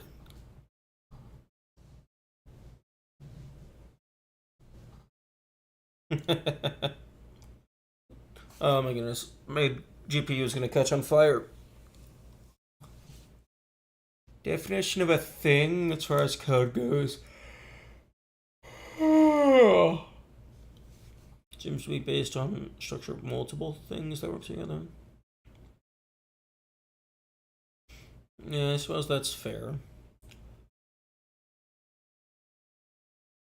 I mean, like, I guess we could go like super duper giga basic and just be like f equals fucking 2 plus 2.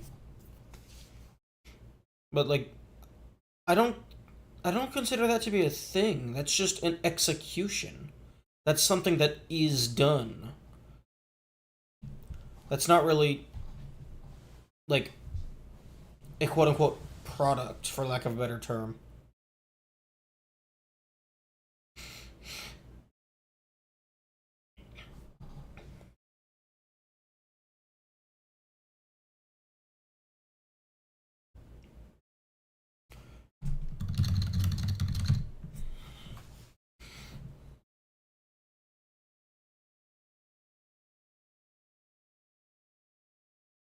It's the simplest thing that can be done. Like an execution?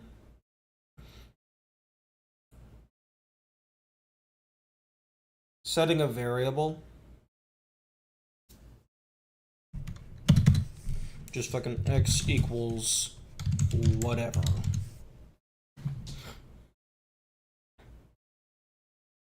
Good morning, Bromine. We are currently working through the psychology of why the fuck my brain is shutting down whenever I'm trying to program on stream.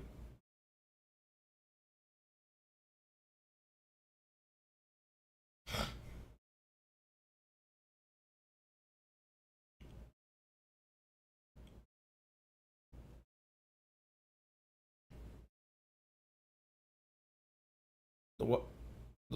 The crash wiped all progress for the last hour. Hell. I mean, it could be worse, but that's still highly unfortunate. Creating a chess engine like Stockfish. I don't know how Stockfish works. I also apparently don't know how chess engines work. My current progress would be I have a board that gets displayed.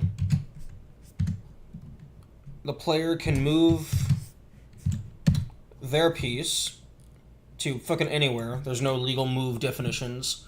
And then after the player moves their piece, the computer takes a random piece and moves it to a random position. Which in this case, they just captured their own knight. Make x equal to moon. What's that mean to you? Well, that sounds like it could either be like x equals moon, like just the string moon. It could be that there's a game object with the name of moon, like it's a class.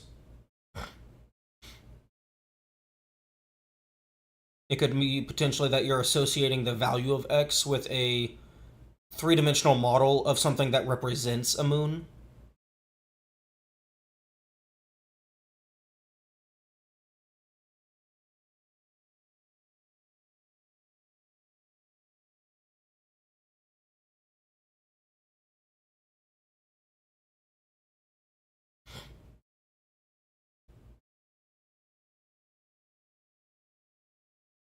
But yeah, right now Chess Engine stuff is on pause, and we are doing a psychoanalysis of my brain.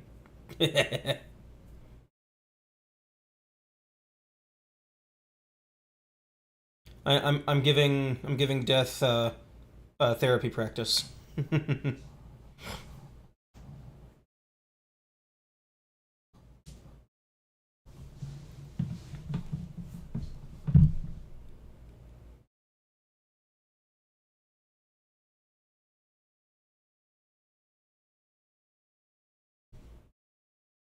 Hmm.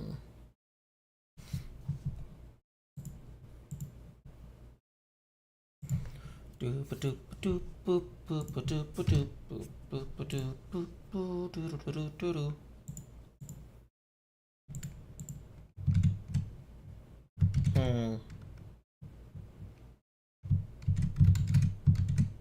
Not sure which way I like the rainbow bracket going. Looping all the way around, or just. I think I like the even though it takes an extra line.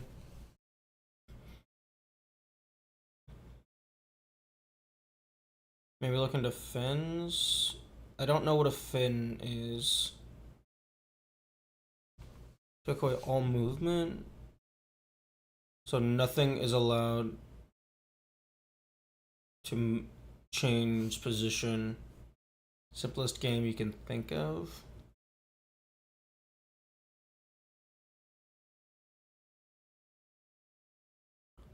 Um, Conway's Game of Life.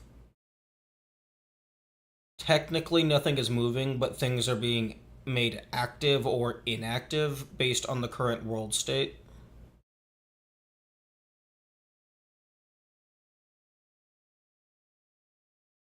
I was initially going to say like a point and click type thing, but the mouse would be moving.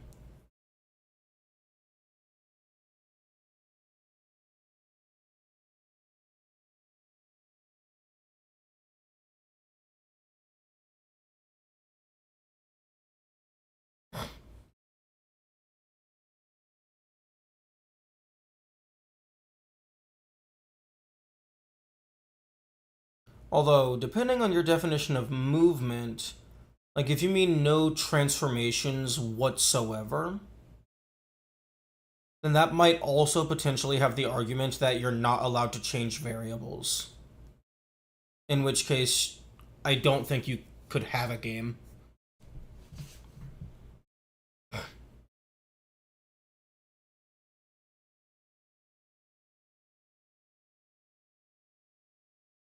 Because if you can't change variables, then that's not really a game, because you need interaction to be a game. Otherwise, it's just a script.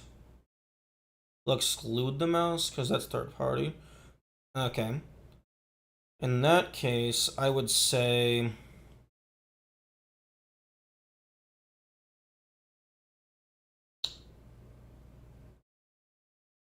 if you're not allowed to move anything, I would say like an idle clicker game. Or maybe like something like like Duck Hunt, but instead of the ducks flying around, they kind of just pop into existence, and then if you don't shoot them fast enough, they just disappear.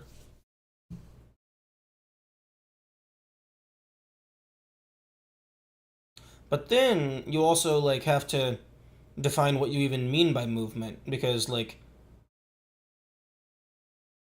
I could teleport something and that could be argued to be movement, or I could just destroy the object entirely and create a duplicate at a new location. Technically nothing moved, but from the player's perspective it did move.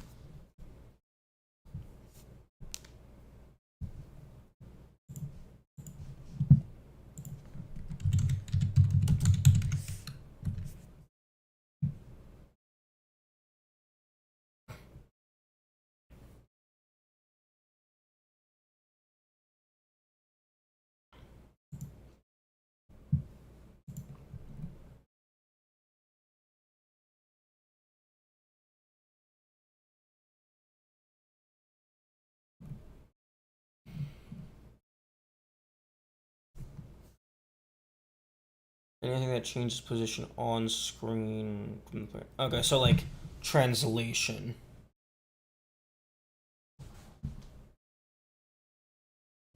Trans no your translation is locked.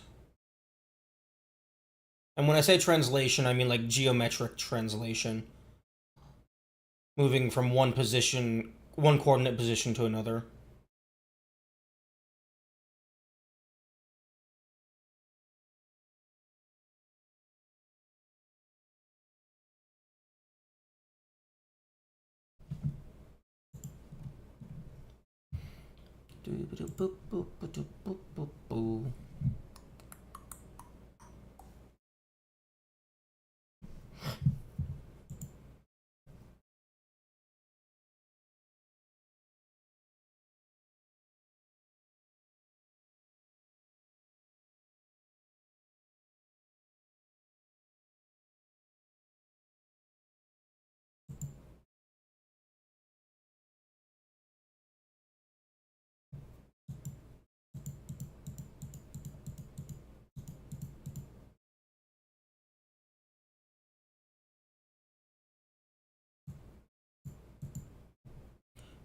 I'm glad the Unicode chess pieces exist. Why did you pick chess? Well, people kept recommending it. Not necessarily recommending it, but like, well, it had been recommended a couple times, but like, apparently it's just like a good starter thing because like it teaches you a lot of stuff.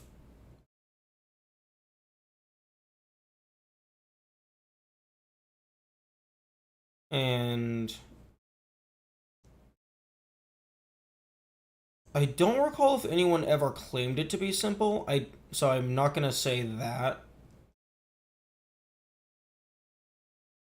But the main reason why is just because like I just kept like getting stuck on all the previous things, and I was just like, okay, you know what, fuck it, chess bot, here we go.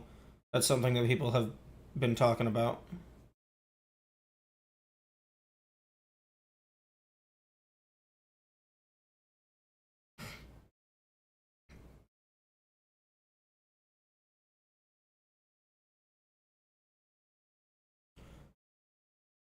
I think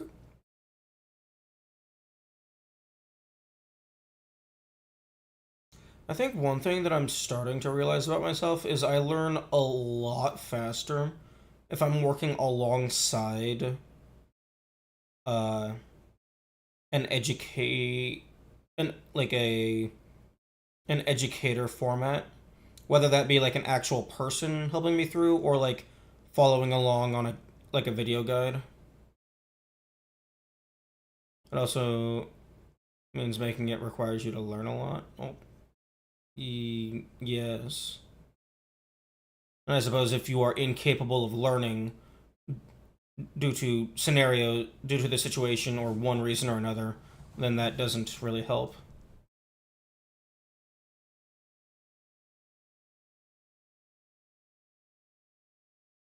Do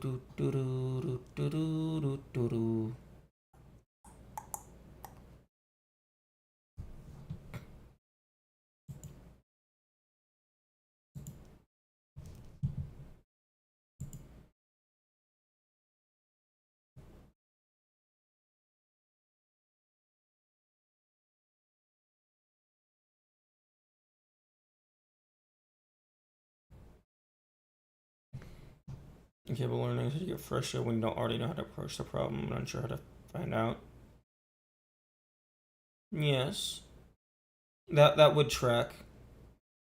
I wasn't necessarily mean that like I'm incapable of learning. I'm meaning that if something requires you to learn, but due to current circumstances you are incapable of learning, then it is not going to be as effective.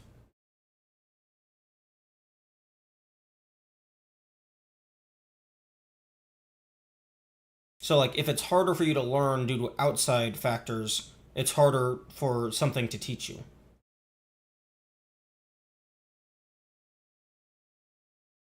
Which for me, like when I start getting frustrated and overwhelmed, just all of the facets of my brain just start exploding, for lack of a better term.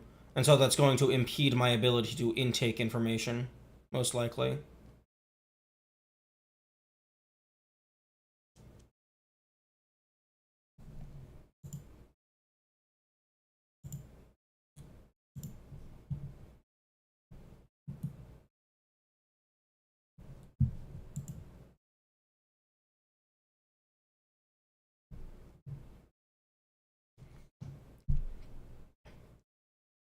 Make the most bare bones clicker game. What would you use to make it?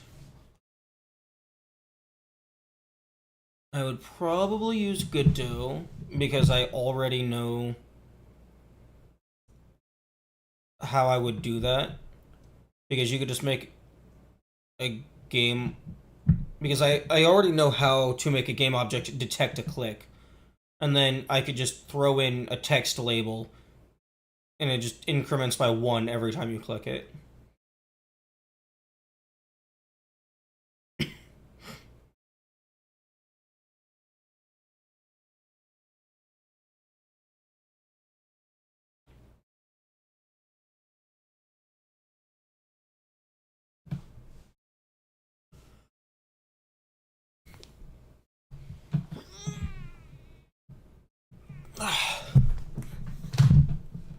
Food.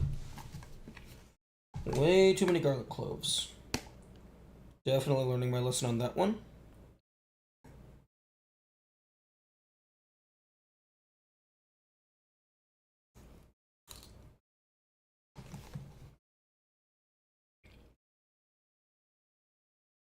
Make it more complicated.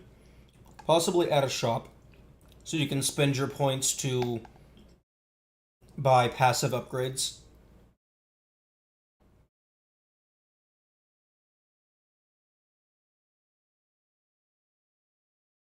Maybe like alternate skins for the button.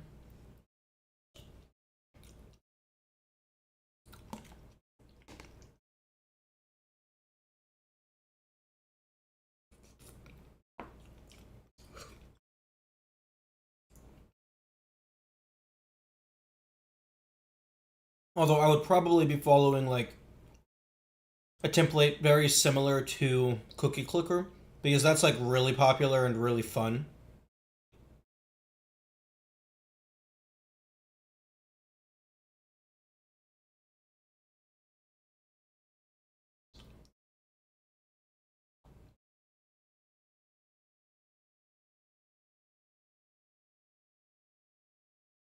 What defines a shop? Well, you would need a menu. You would need some internal variables to store what the player has and has not purchased.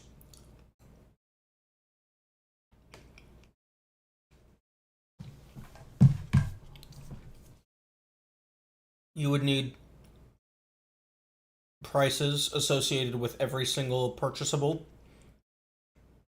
And if they're upgrades, you can presumably purchase them more than once. So maybe you need some scaling function to increase the price of the item as you buy more of them.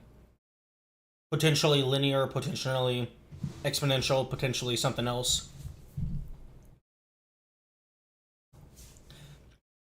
If you want to be real fancy with the difficulty curve and game progression, maybe you can make it to where certain things are just permanently locked until you make progress.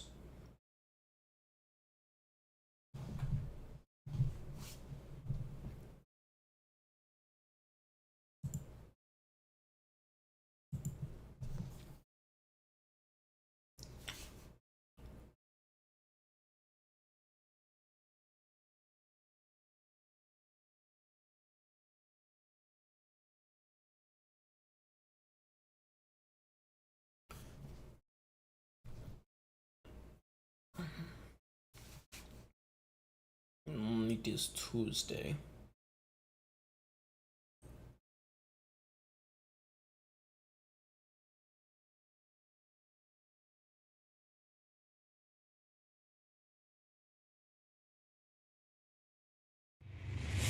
Huh?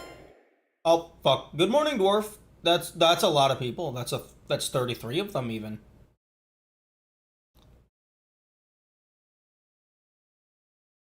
Brain seems to be grouping many small things like larger complex things into the one complex thing and labeling it as simple. Yeah, I suppose that tracks. Good morning, dwarf and friends. Welcome to Ender's therapy. Half joking. But yeah, that would track. Because, like, I do have a tendency to say, oh, it's not that complicated, it's just this, without actually thinking about breaking it down into its fundamental constituents.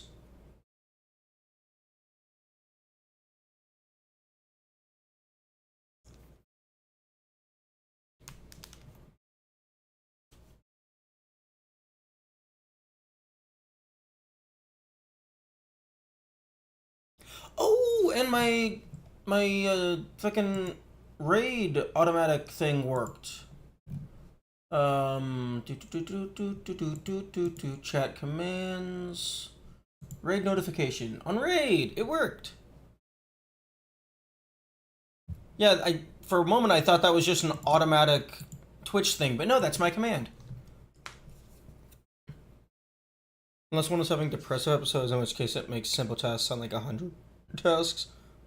Ugh, that sounds incredibly painful.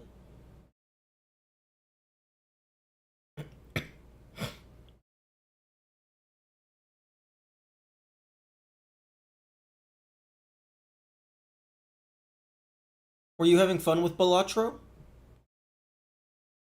I still haven't played it myself.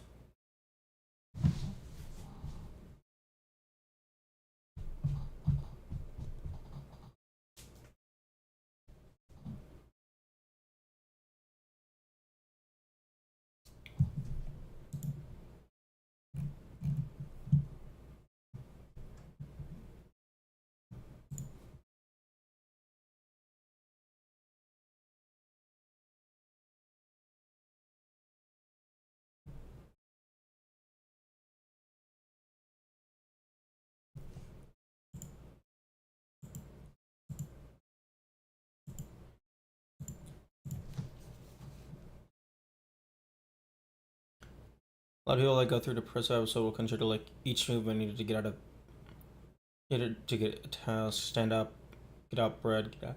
Oh damn. Balatro was very fun. Nice. Nice. Okay, no shop, basic clicker game. I took away your UI rights. What now? Well, if you take away my UI rights, that means you're restricting me to command line interface. Because if I don't have a UI, then I don't have any visuals. And well, actually, to that, you could technically extend that to the absolute extreme and say you're not allowed to use a monitor display at all.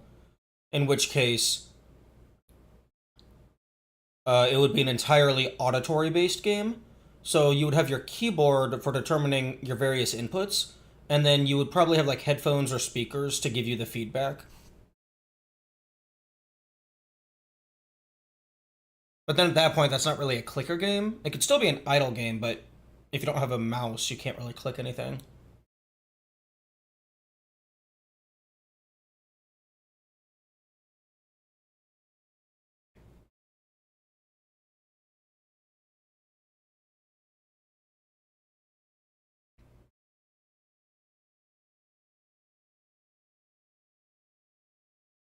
But yeah, no, if you take away all UI rights, then you have been reduced to exclusively an auditory based game. You can still click the mouse, you just can't see it.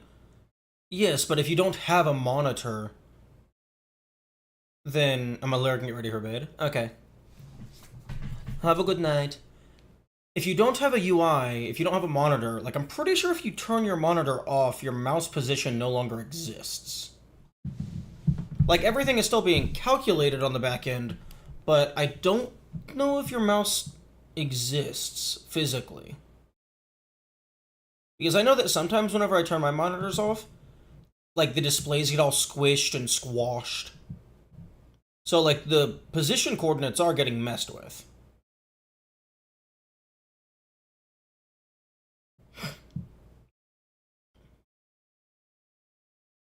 You don't need the position just clicked or not clicked.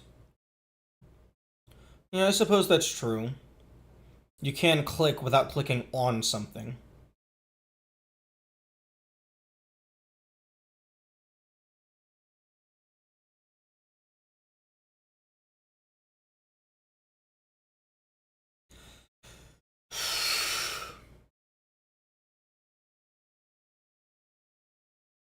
Although that wouldn't be all that fun of a game. I mean, you click, and then I guess it would like use text to speech to say what your current score is. And then like I guess you click S on the keyboard. Open shop. Item 1. Upgrade 1. Cost 500 points. Press 1. Upgrade 2. Cost 2,000 points. Press 2. And then you just get fucking left on hold PTSD and elevator music. Oh, that would be a hilarious shitpost.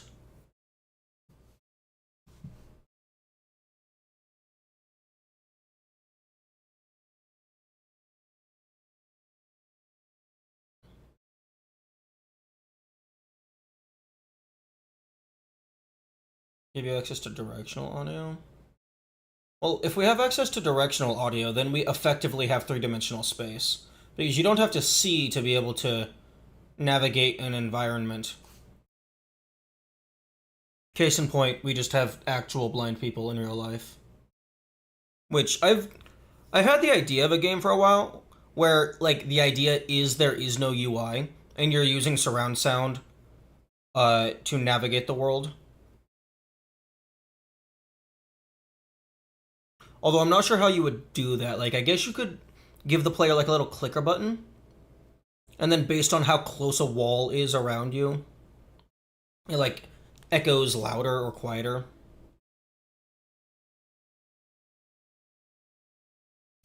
The Veil, Shadow of the Cron. Ooh.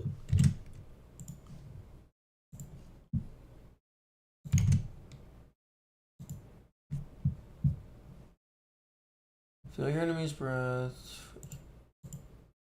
I love that there's four screenshots that's just nothing. It's an RPG for blind individuals. Ooh. Audio-based action adventure that sets out to breathe new life into medieval combat. Ooh, that's interesting.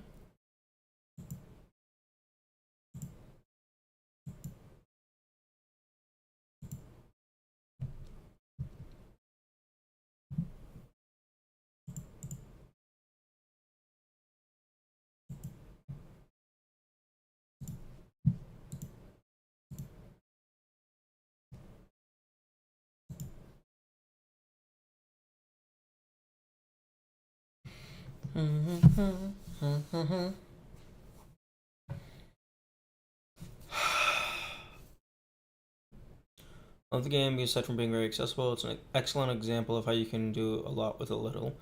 Yeah, no. Oftentimes, your only limit is your creativity. And, like, that's, like, one of the things I love about challenge runs, is restriction breeds innovation. Like, if you're restricted in how you're allowed to do a thing, it forces you to get creative. Because if you don't get creative, you're not gonna succeed. You're not gonna be able to do the thing.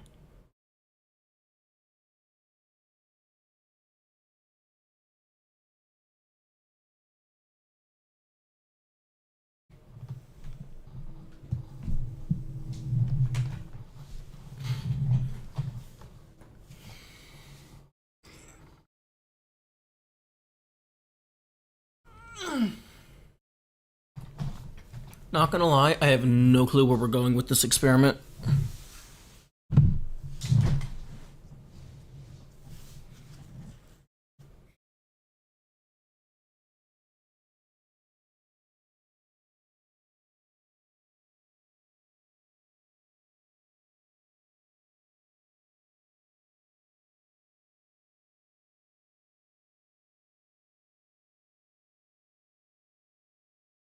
Keep falling back to systems with new parts that can be used to make a bigger picture.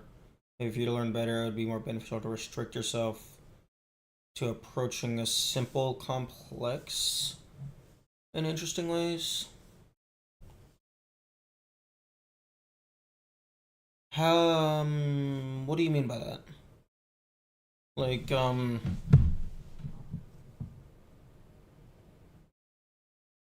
because, like, I've tried intentionally restricting myself.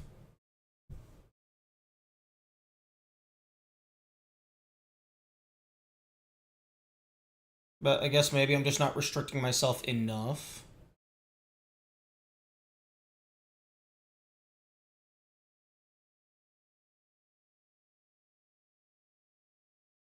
Like, I asked you to make a clue game more interesting, and you jumped to adding a shop. Yes. Well, I mean, you're clicking and you get points. The next logical step to me is use those points to do something.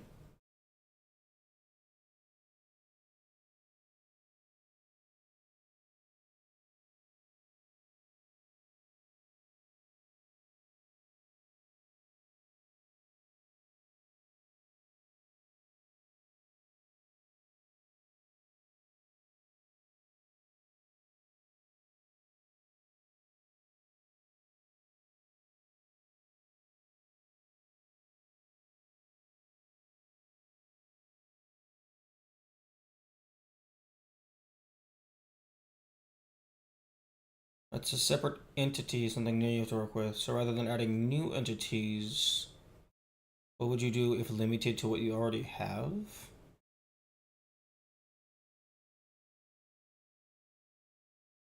Well, what I already have is exclusively just the button and a score display.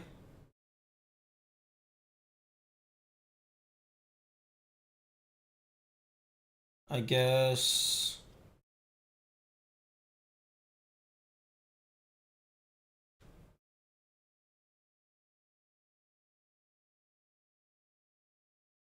Well, it wouldn't be a simple addition, but the first thing that did come to mind, like, this wouldn't be a good thing to try and implement as a beginner, but the first thing that does come to mind would be to make it a rhythm based idle clicker. So, like, if you click and tune to the rhythm, you get a score bonus.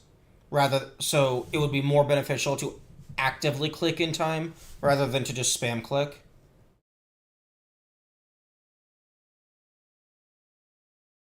Maybe the button itself could physically move around the screen.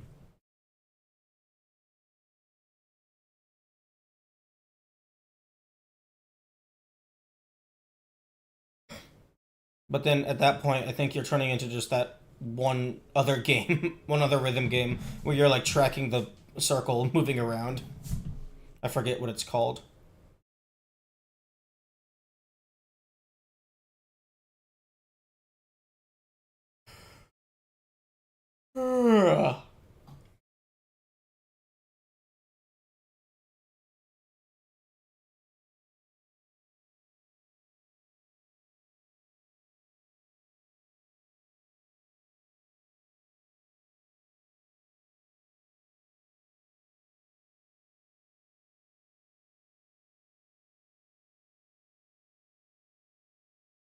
You don't need to have only one of either? Oh, okay. Okay, well, if I'm allowed multiple of them, then I take the score display, duplicate it, rotate them 90 degrees, put them on either side of the screen, and then make the button bounce back and forth like Pong. So not only do you have to click the button, but you have to make sure that the button doesn't fall off of your side of the screen.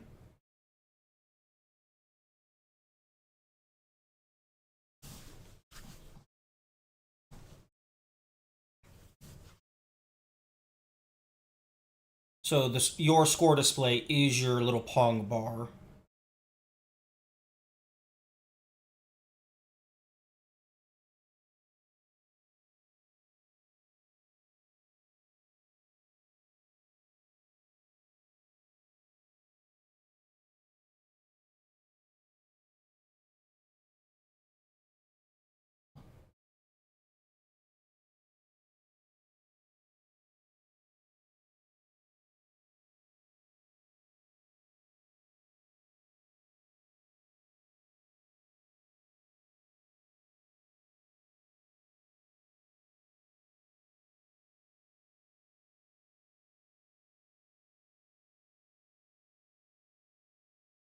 Movement mechanics which quickly adds programmatic complexity. Block transformations to be as simple as. Well, it's a game. Things move in games. That's how you get from point A to point B.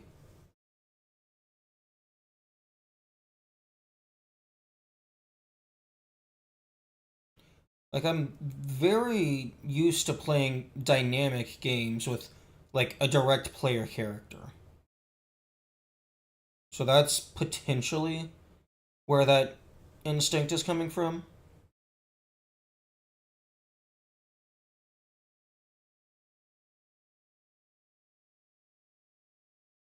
It didn't say every game ever. But, like, I would be willing to bet that, like, 90% of games at least have a distinct player character.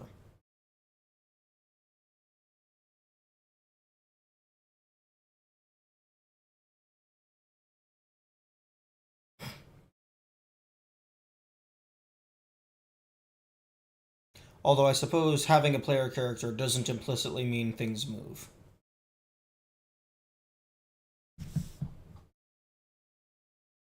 Why are you forcing yourself to obey what is stated? I don't think that I'm forcing myself to do anything. It's just because that's what I have the most experience with. That's what I am naturally inclined to do. Because, like, I have the perspective of how it has worked well in the past. So I know what kinds of things I could potentially do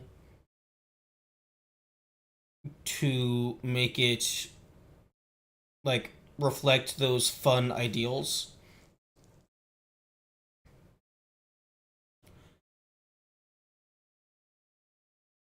Because it's like, I know what kinds of gameplay I enjoy, so I should strive to make gameplay that I know I enjoy.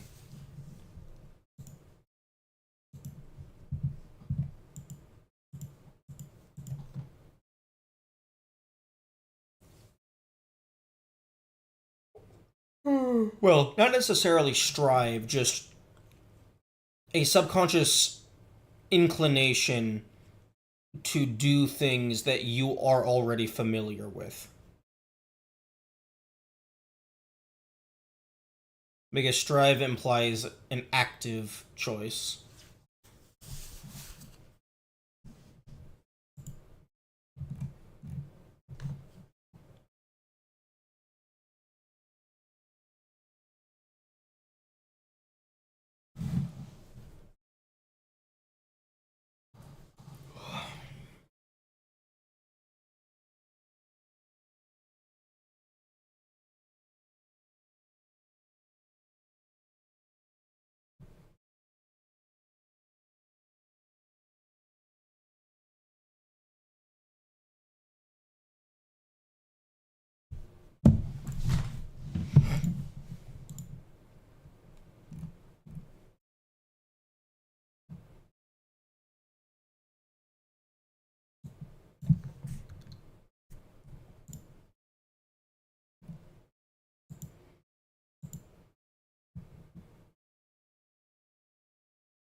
Trying to find something? Okay, you're good.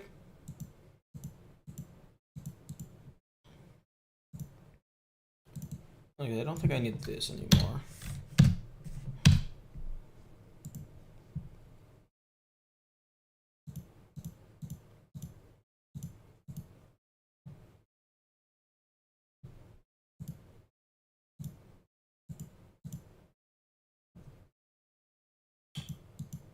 Only 6 pieces.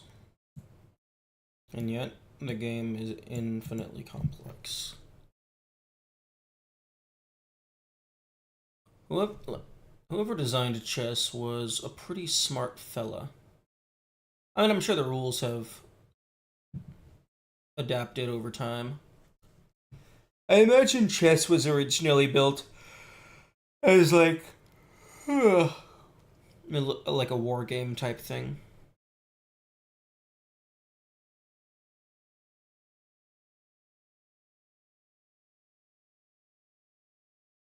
Given that you fucking have knights, rook, king, queen.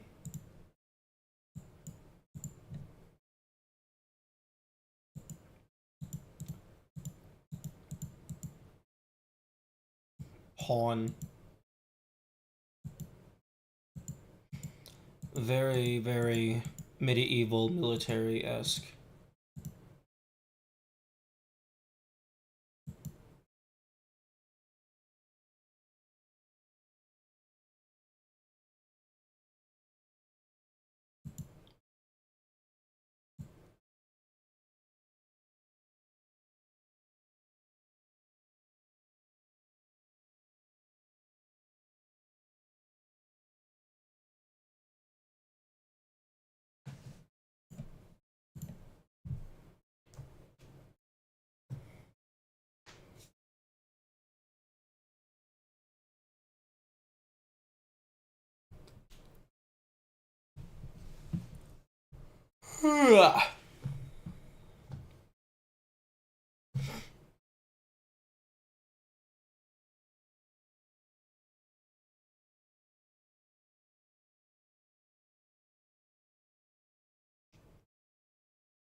Just click the button.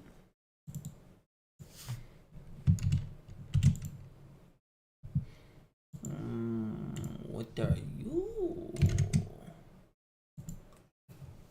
It's currently on sale.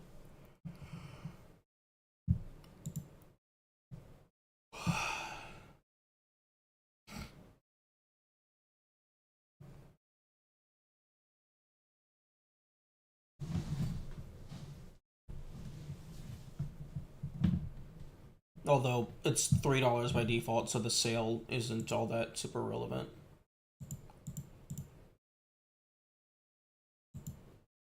Okay, at a glance, it looks like roguelike idle clicker.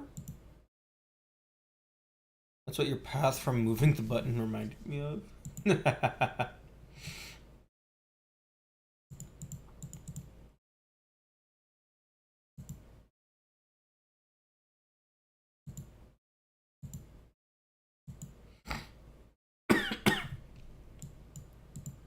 That certainly looks like a wild game.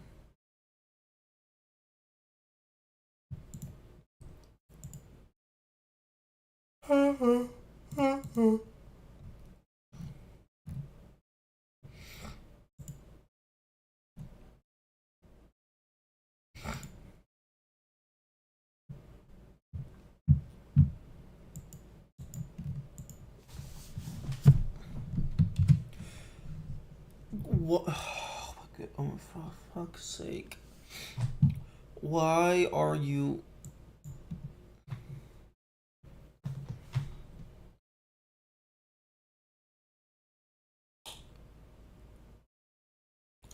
VS Code, why is your console absolute shit?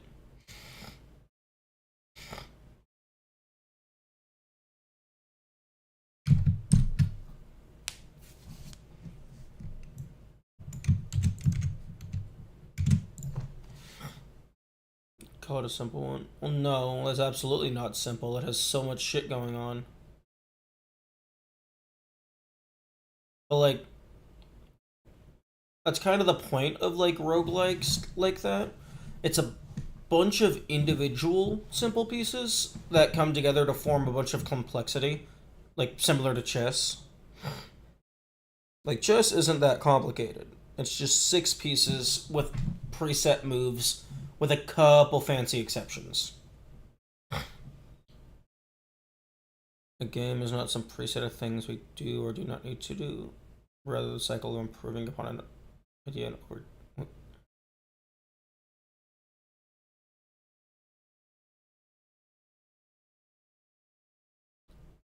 No, what?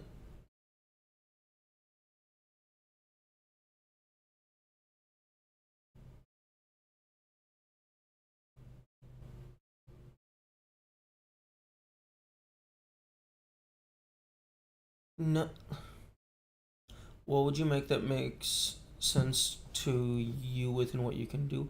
That's what I'm trying to find. Because nothing is within what I can do. I mean, unless like I can make a super shitty 2D platformer. Like I already have a super shitty 2D platformer. I just don't have I just haven't actually made any levels for it. But I have the character. I have a level chain. I just haven't actually put anything into the levels. What blocked your progress? I was trying to think of like things to include, and I kind of just got stuck.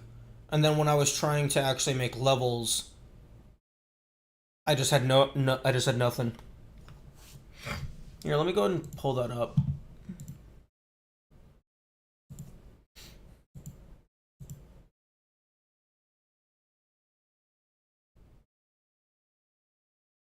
Wait, what?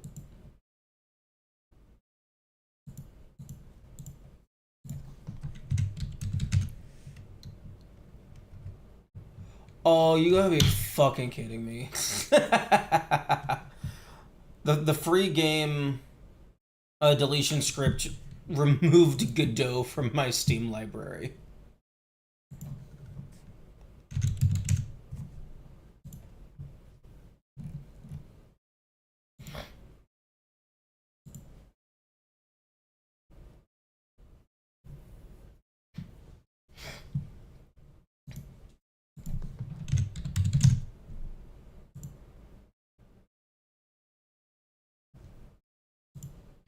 I mean, Godot was still.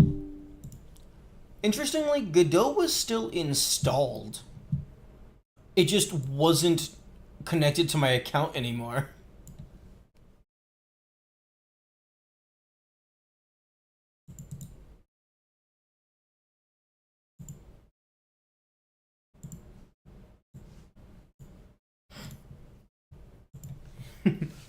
Ads will begin playing in 1 minute. What if I restrict you to one level? Well, that. Since when is Godot was on Steam? I don't fucking know. Fucking do. Store page. Fucking February 23, 2016.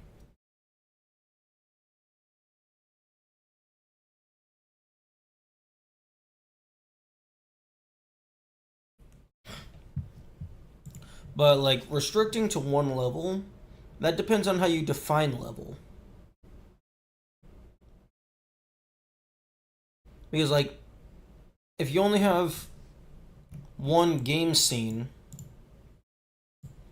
you could just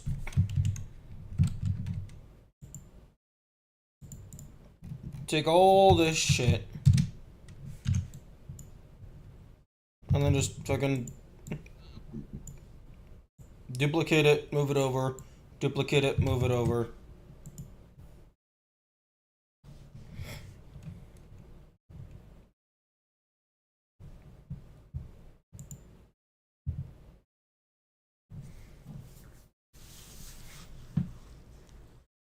Like, one thing that I was like considering is like trying to make something in the Pico 8 engine, because like that's intended to be like highly restrictive because it's like based on like the consoles of old.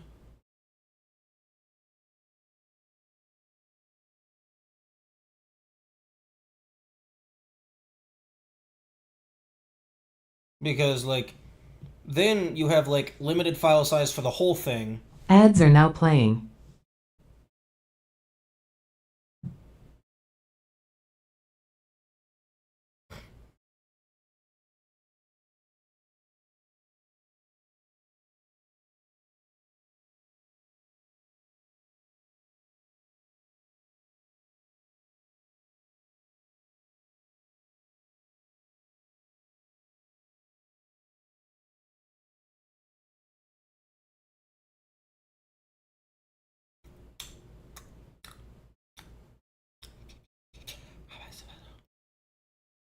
Dum dum dum dum dum.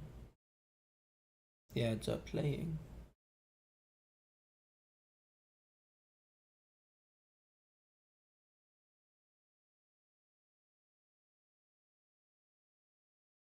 Still didn't get ads myself. So, eh, not everybody gets ads, from what I understand.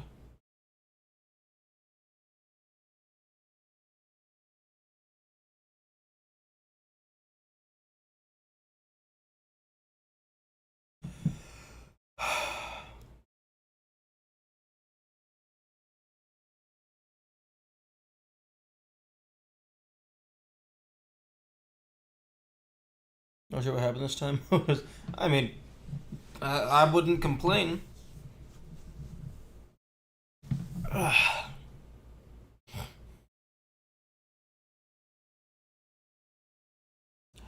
Although I do find it very interesting that you're allowed to remove something from your account, but it doesn't automatically delete like the quote unquote game files.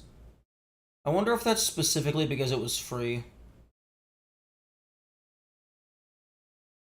Although I guess the DRM would prevent you from playing the game, so it's like it wouldn't matter if you downloaded it and then immediately got a refund.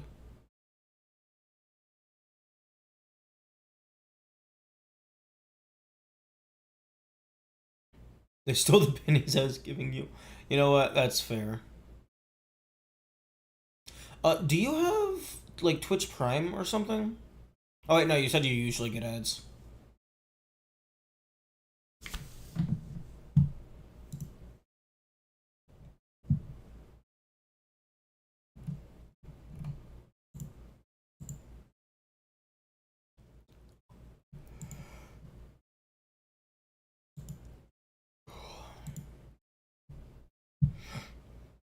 Hmm, that's very intriguing.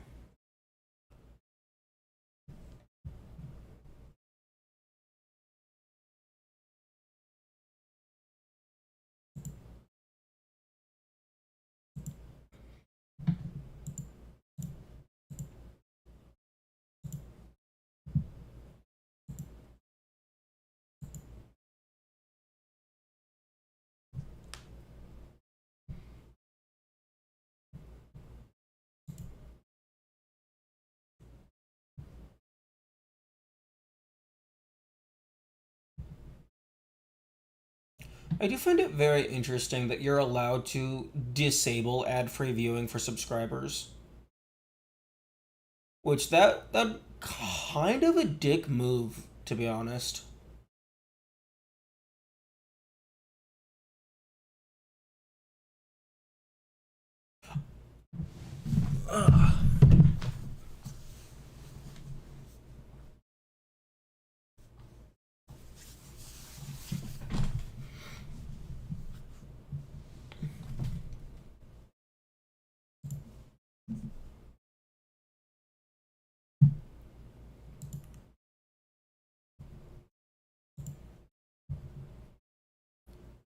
Think Parrot Sauter has that on? Possibly. Although I doubt it. Because like he pauses the content for ads anyway. So they have to pause for everyone's sake. Okay, yeah, if that's the perspective, I can see that. Although typically they do still talk with people when ads are playing. Although I suppose it's possible they're talking to YouTube chat.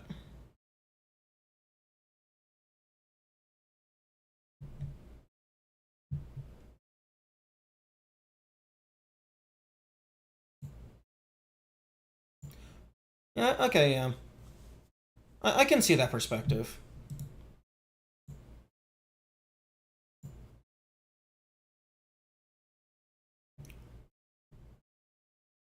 Let's do the timing. Yeah. They do stream pretty early for the US time zones. But then again, they also stream for half of the day, so usually most people can catch like 1 or 2 hours if they really want to. Okay. We were doing something little shit in a box.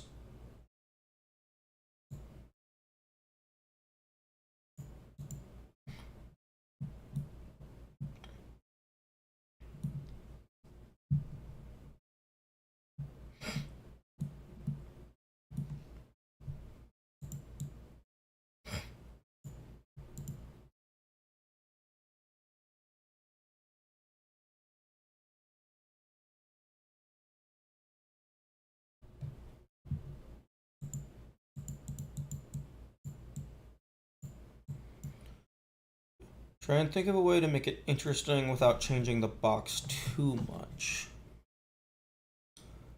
Well, I mean, I could just steal the concept from this is the only level, or there is only one level, whatever it's called.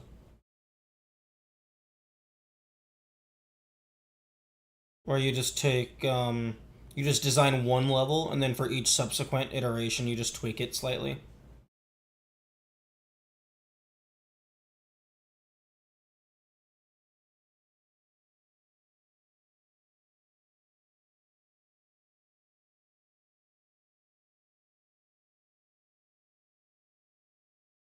Stealing the elephant man.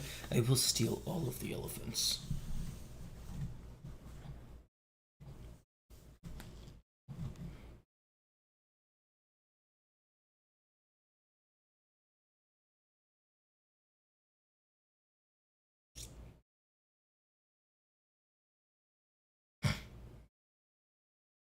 Because like I have level objective and like timer and some such.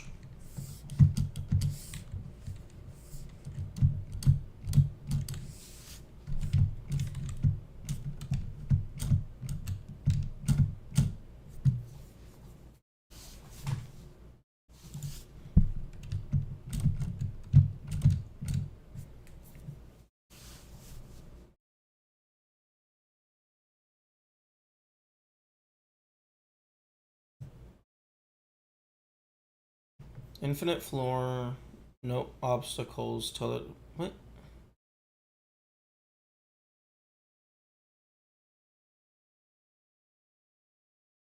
If there's no platforms or obstacles, then there's nothing to interact with.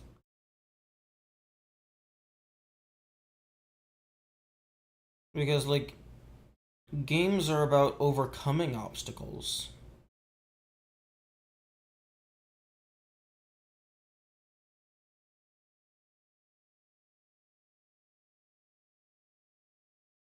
Like, I mean, I guess I could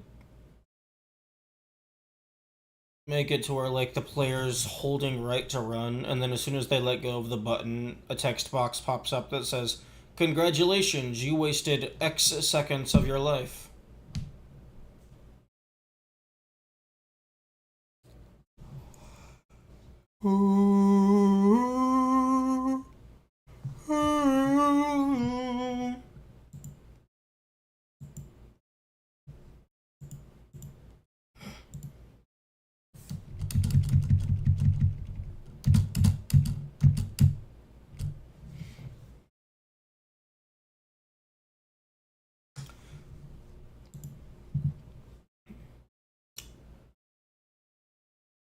I should probably change the title if we're not doing Chess Engine anymore.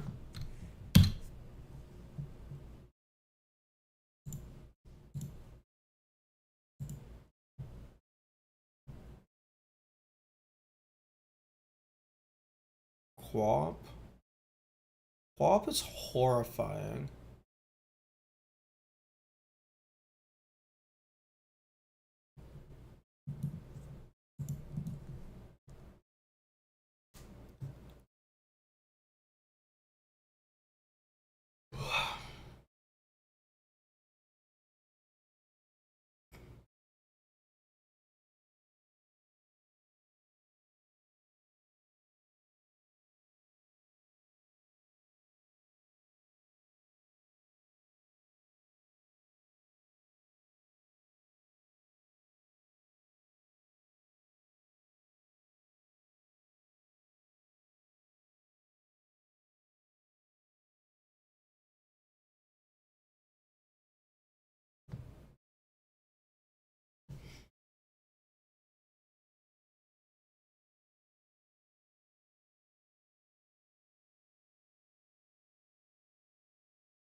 Hmm.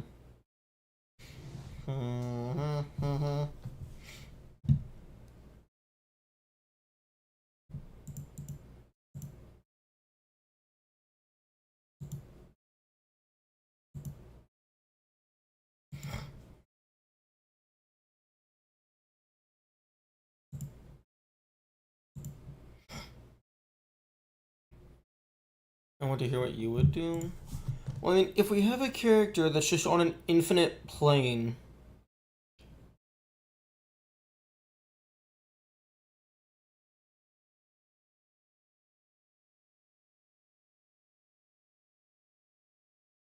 I don't fucking know. It's like, if you don't have any physical obstacles, then you can't do any platformer or combat.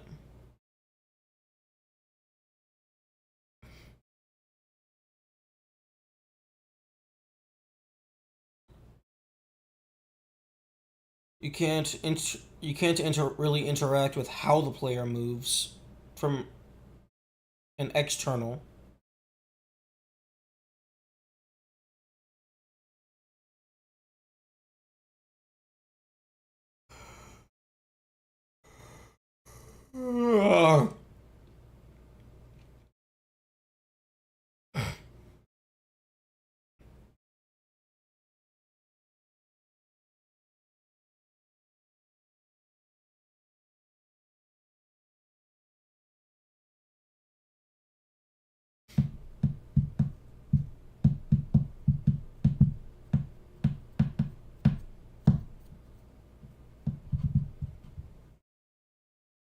Yeah, I don't know. I don't know that I can do anything with just fucking floor and player box.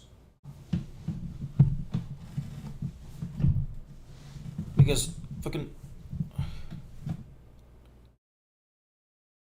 at that point just make a fucking visual novel and throw away the player on the plane entirely. You can't do anything, that's far too restrictive.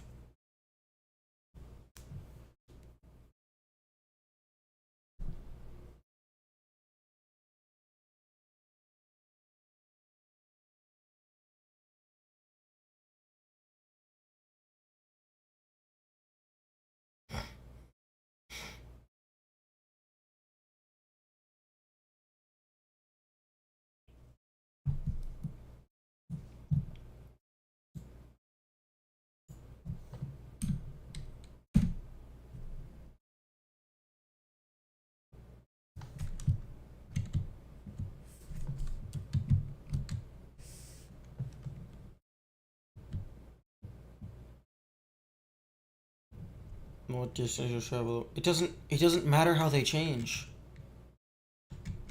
Because there's nothing to interact with. The entire world is empty.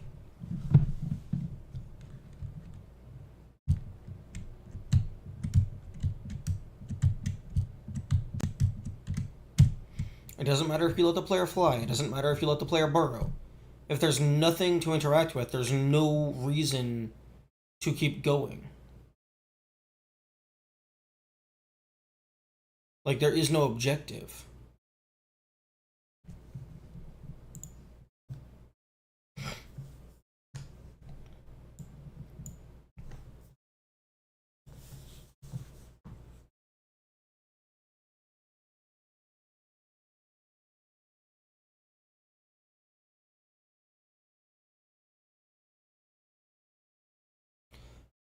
You just told me I'm not allowed to add things.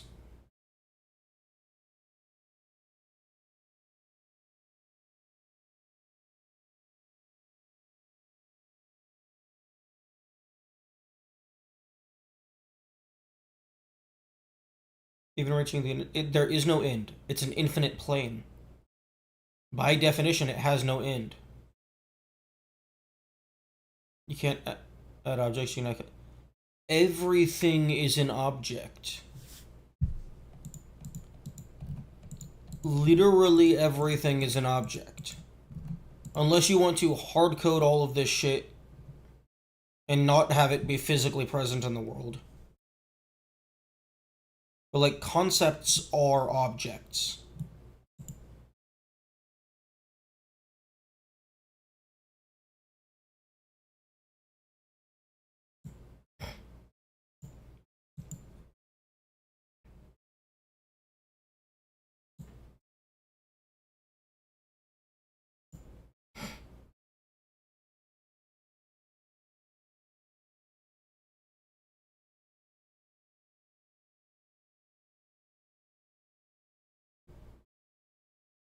Well, I mean, if you set, you see, that isn't. I don't feel that's good enough. Like, I don't think that's gonna have the intended effect, because you say don't add anything above the plane. Okay, I just flip the entire map 180 degrees, invert gravity, and now I just play below the plane.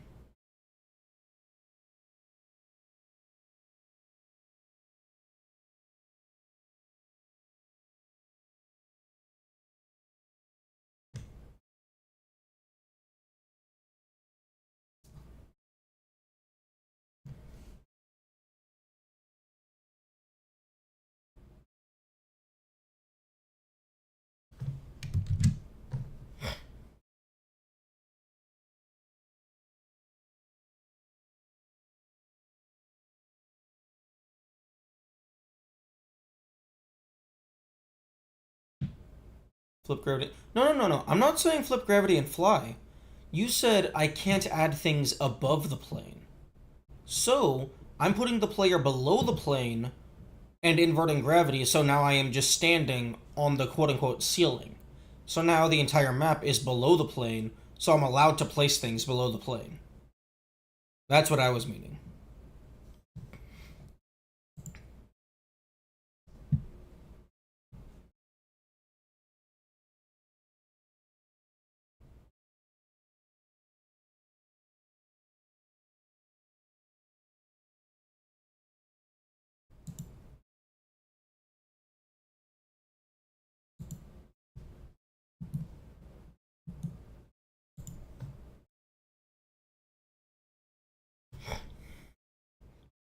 Like, I'm not sure what you're expecting to extract from my psyche.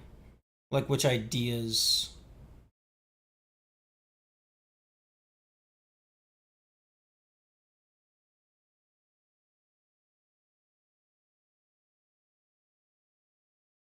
Because, like,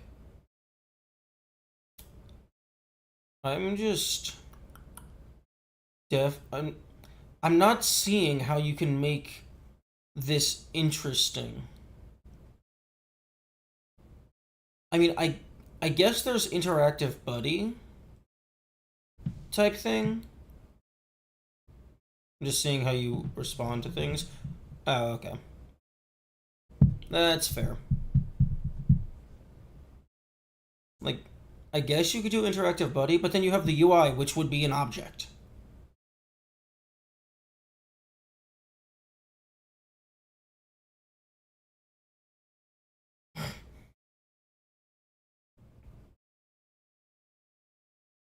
And even if you don't count the UI as an object, then we're just fucking back to fucking idle clicker.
I'm going to go refill my water.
I have the player and the plane. I have the player a blob.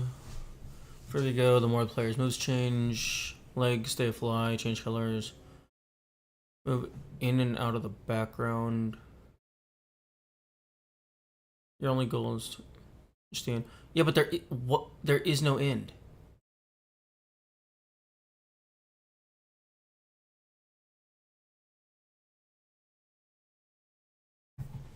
Because in order to have an end, at least like you have to have an object, like a finish line. Like I could see that being like a neat obstacle course type thing, like just like 17 different quaps strung together.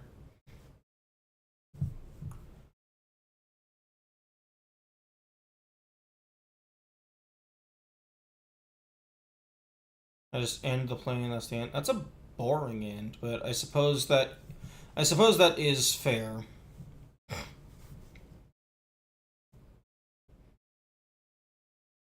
The victory is you get to fall off of the map forever.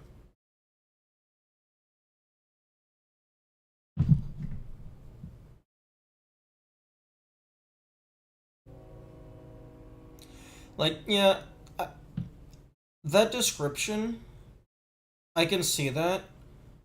I just personally don't think that would be super engaging. Because, like, what's the point of learning a particular movement set if you don't actually get to use it for anything?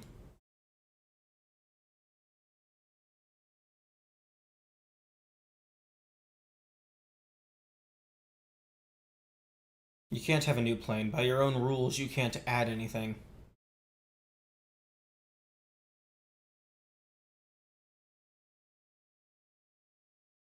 And new implies that.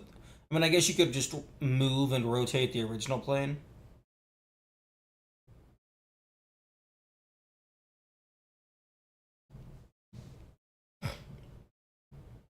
But if you're allowed to rotate the original plane, that means you're allowed to transform the original plane, which means you can then just take the mesh of the original plane, pull up the topology, and oh, boom, now you have terrain and obstacles and mountains and platforming.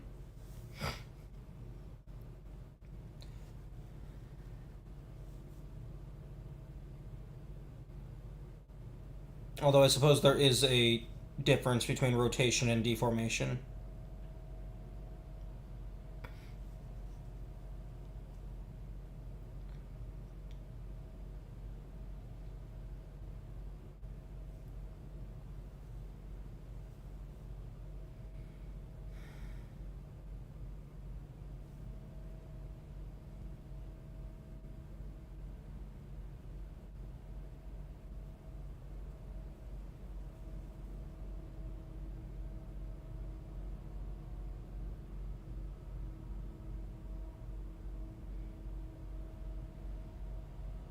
By a game, it's a plane that shifts perspectively into new. What? What are you talking about? Or rather, what do you mean by that?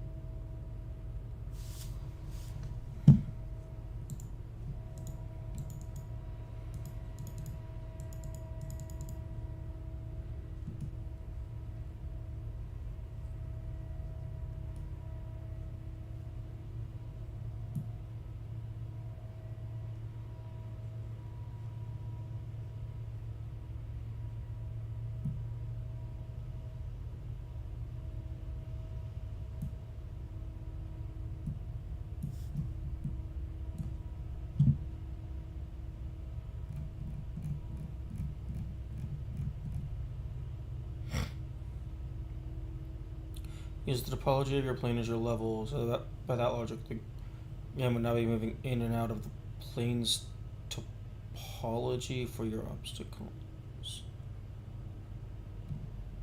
Well, that's just allowing you to have normal obstacles. You're just bending the rules and creating them in an incredibly obnoxious fashion.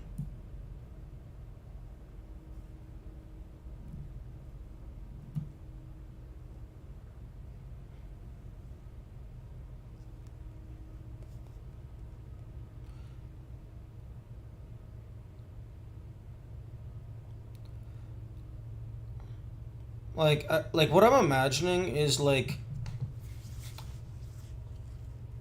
have you ever messed with those like kids' toys where it's like a little frame with like just a huge grid of little like cylinder bead things? You would knock them out so they're all sticking out, and then you'd press your hand into it, and it would take the mold of your hand. I'm imagining something like that to where like effectively, quote unquote, the true topology is pushing up from the bottom.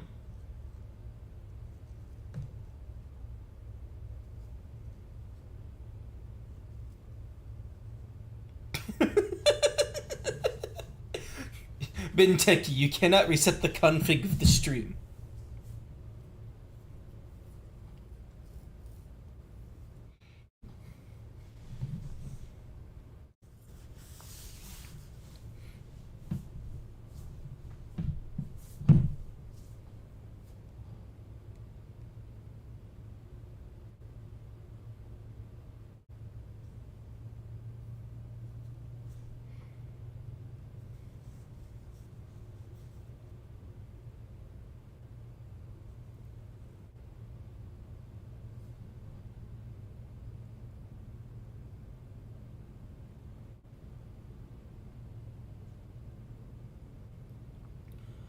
But like, even if you can, like, using restrictions, even if you can think of creative ideas, that doesn't really help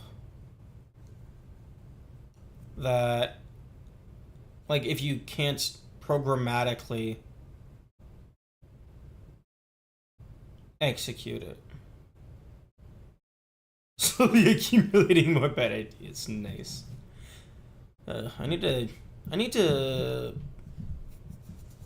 commission an icon for that at some point.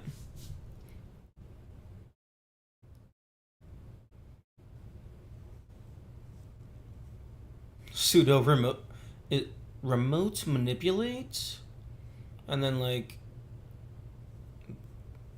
I don't know, random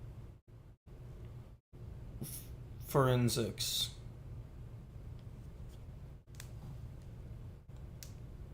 Remove recursive force. Oh, interesting.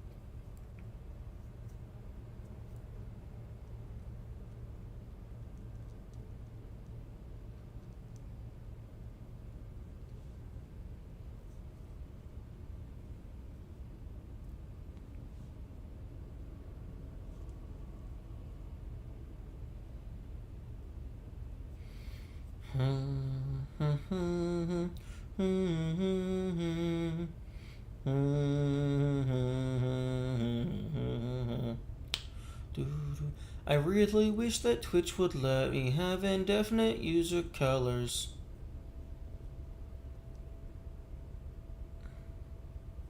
It's really annoying when there's like 3 people that all share the same name color.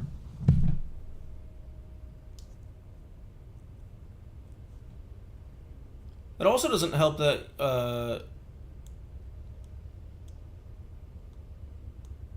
that I don't get. Can I fucking turn on people's avatars? That would make this so much more convenient. Chat appearance.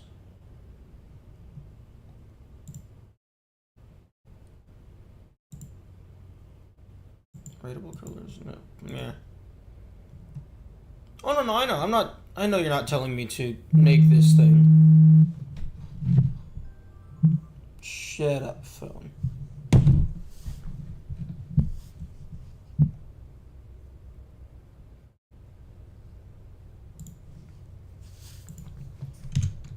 Twitch chat show avatars. Maybe.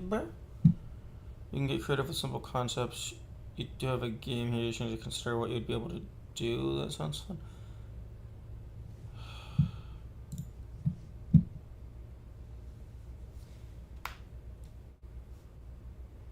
Why is it that the first I type Twitch chat show avatars, the first thing that shows up is stream avatars?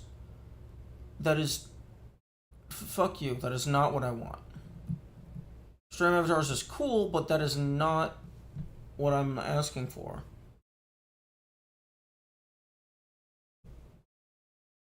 Although actually,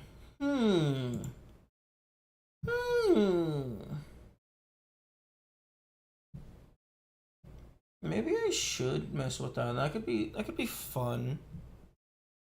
Just have like tiny little mushroom creatures walking on the bottom of the screen. Or maybe they're walking on top of the game up near my guy.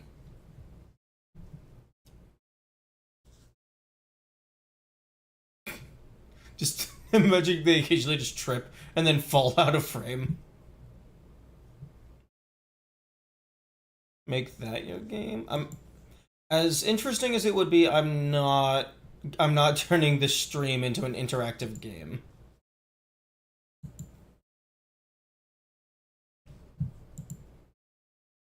My game engine of choice is not OBS.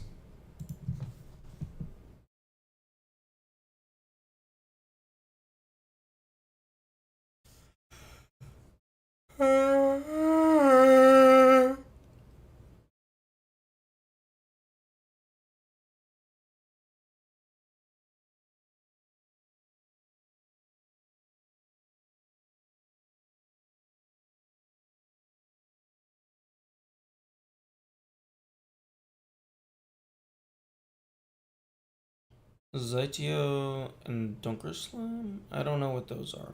Or what, rather, who those are.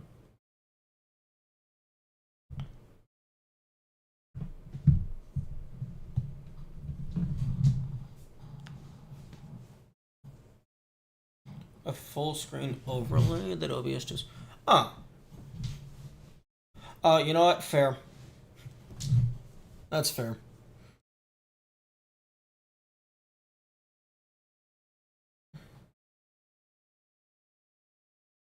But then you're not using OBS. But then you're not actually using OBS as the game engine. So that would feel like it's not in the spirit of the idea.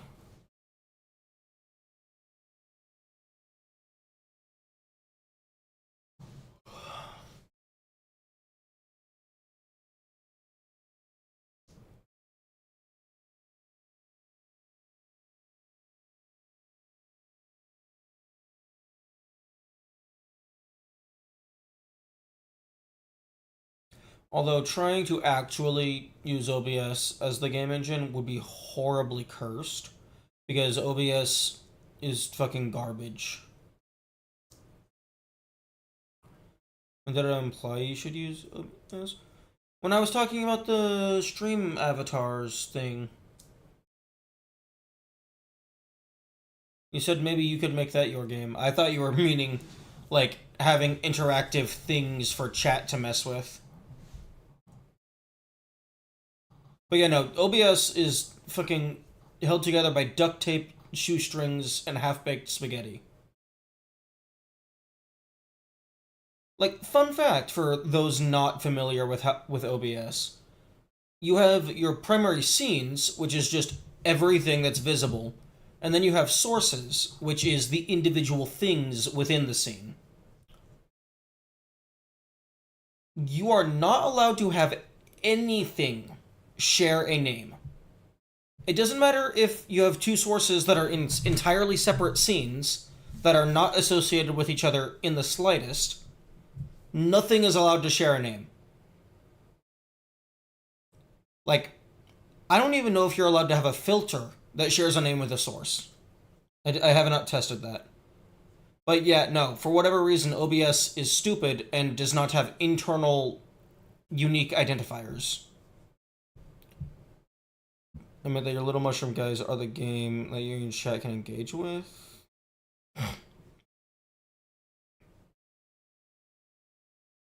I think stream avatars might have something with that, where there's like a little mini fight sequence where like two of the characters will fight, but I don't know if the actual users in chat have any control over that.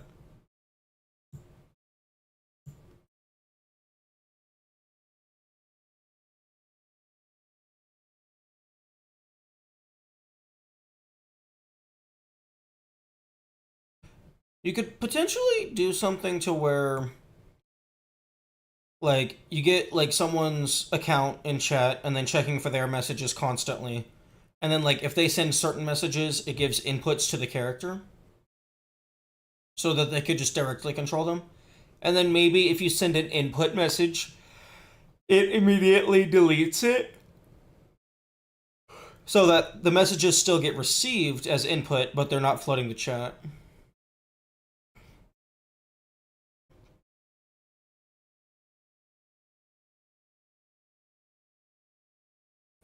Yeah, I do need more channel point things.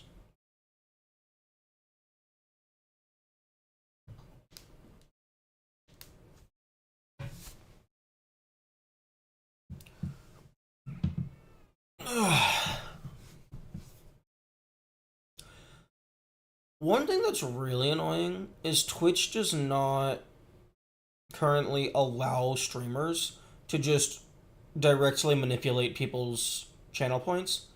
So like if I wanted to just give somebody a bunch of channel points, I'm not able to do that. I'm also not able to view anybody's channel points, I don't think.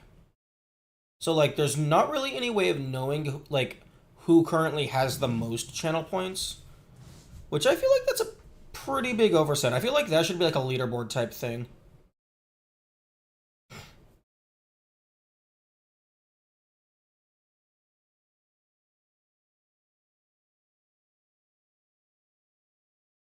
You can deposit channel points into a system. That's interesting. I guess maybe you could just use a channel reward to quote unquote consume them, and then you can detect when that channel reward was activated. I think there's streamer bot extensions that allow you to have like multi-stream channel points. So like you could have YouTube channel points and it's just connected to your Twitch channel points. That sounds like a lot of effort though. And like you want to have some incentive to watch like maybe on one platform over the other. Because like YouTube is mainly just for the VODs. Although I will acknowledge the chat if it ever exists. Although that's not super frequent because most people watch on Twitch.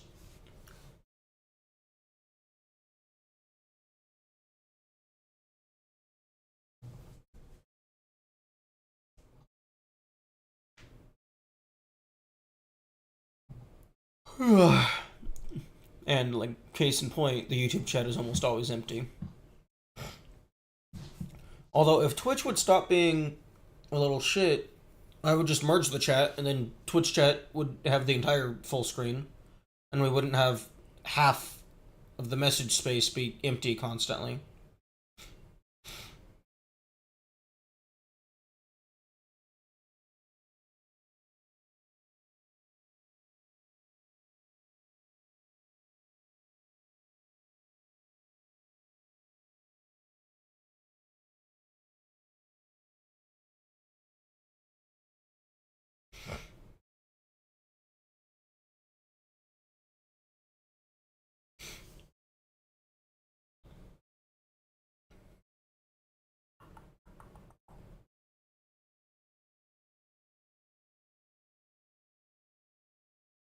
Because I tried YouTube viewers into Twitch. Find a way to have it resize chat dynamically based on activity. I have thought of that. I actually have thought of that. But then I realized that's going to be super fucking annoying because one, I would need to have it dynamically change based on the current activity. Then I would also have to account for where the ads timer is placed. Although I guess I don't have to. I could just move it away from the chat, have it appear in like somewhere else. But let's say there's like 20 people in Twitch chat and then there's like 2 people in YouTube chat. Even if YouTube chat is like messaging semi constantly, like Twitch chat is just gonna fucking smush them down into 2 lines. I also make the less active chat feel inferior. Yeah. That is the biggest concern that I have. Because it's like oh, like we're getting quote unquote punished because we're not talking frequently enough. That feels kind of scummy to me.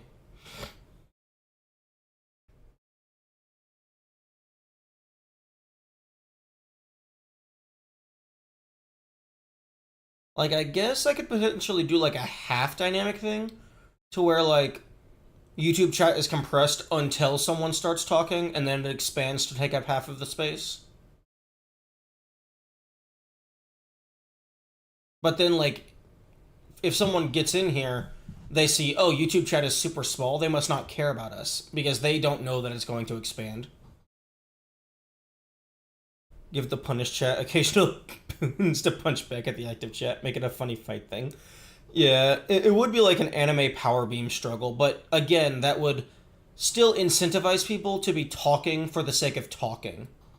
I'd rather people be talking because they have something to contribute to the conversation. Or rather, I want people to talk because they want to talk, not because they feel they have to talk.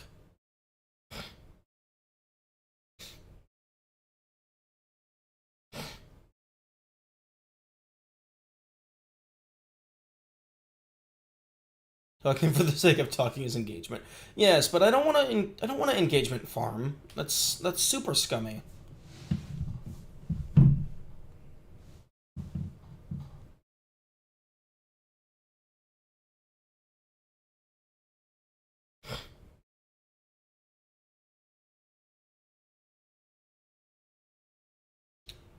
Like I don't want to manipulate people into engaging more.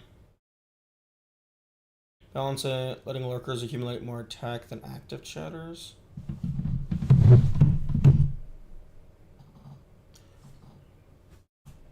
How do you mean? So, like, if someone hasn't chatted in a while, their next message will have more quote unquote power?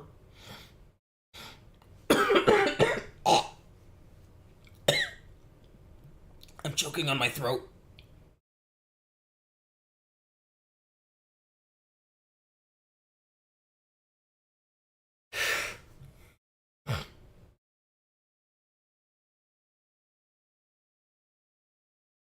Well, here's an idea.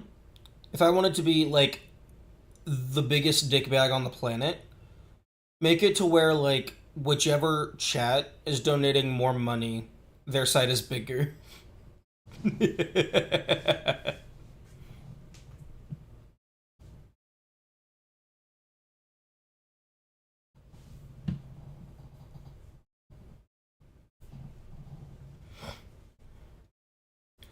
But, like, regardless of how we decided to do it, Twitch chat would always have the advantage because there would just be, like, occasional, like, hype trains or raids or whatever that would just bring a bunch of excitement, a bunch of new people, and would just, like, YouTube just doesn't have any of that stuff.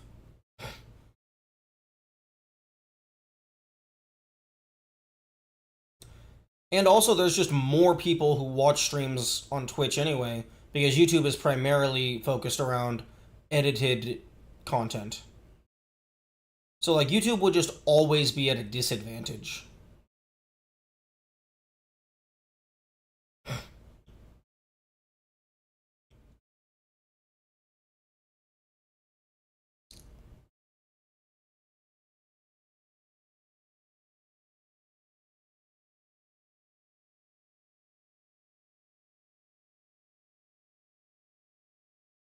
Or said the chat like it is now as a neutral for things like hype trains?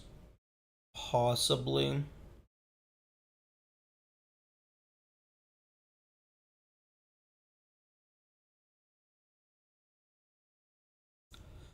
Man, it would be nice if YouTube just had their own channel point equivalent, because then I could just put a channel point on each platform that was like 500 points to like grow your size of the chat by like 10 pixels or something.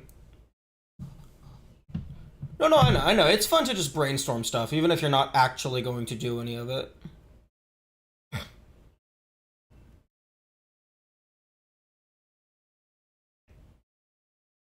One thing that I thought would be really cool to do, although it wouldn't be feasible until like I had a lot more consistent engagement, is to have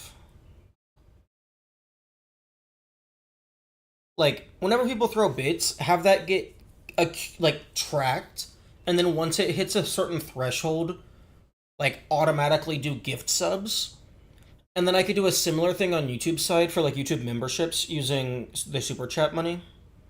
So it's like I cut off a small percentage for myself, uh, just so I'm not constantly making a net negative, and then everything else just gets converted back into the community. Track user watch time and translate that into your own version of channel points. I think there's already like StreamerBot extensions for multi-platform channel points, so I would probably just use one of those if I was going to. But like, I don't know. I don't know if it's necessarily scummy, but I do think I want like some incentivization to like the fancy interaction and stuff to be on Twitch. And then it's like if you want to watch on YouTube, you can. But it's like I'm primarily streaming for Twitch. Like I'll it's not like I'm ignoring YouTube, but it is very much secondary. If that makes sense.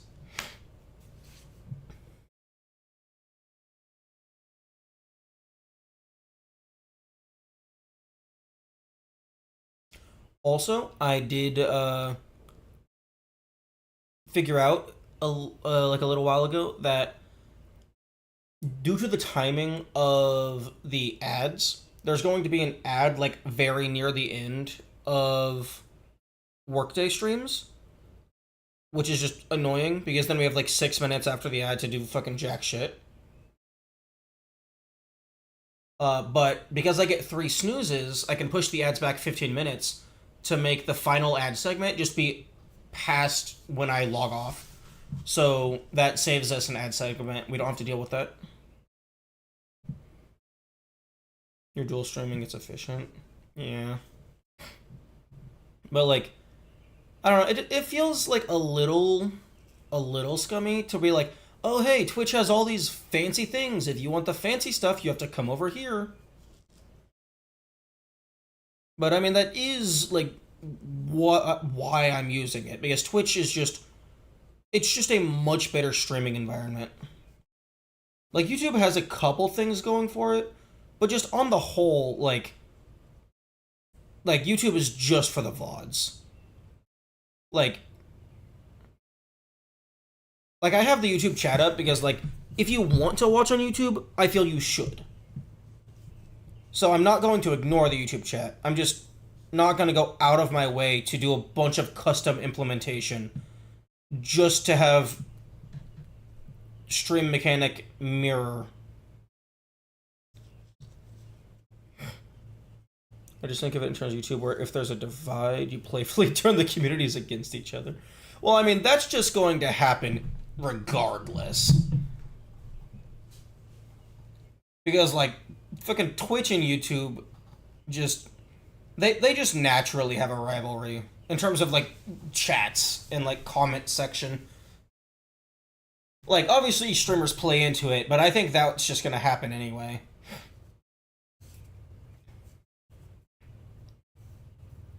But, like, I think what it really comes down to is I kinda can't be asked to do a fuck ton of custom implementation to just ensure that YouTube has all of the same features as Twitch.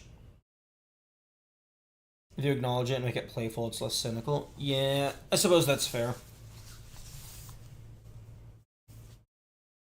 Because it's like, I could do channel points. I could do fucking, like,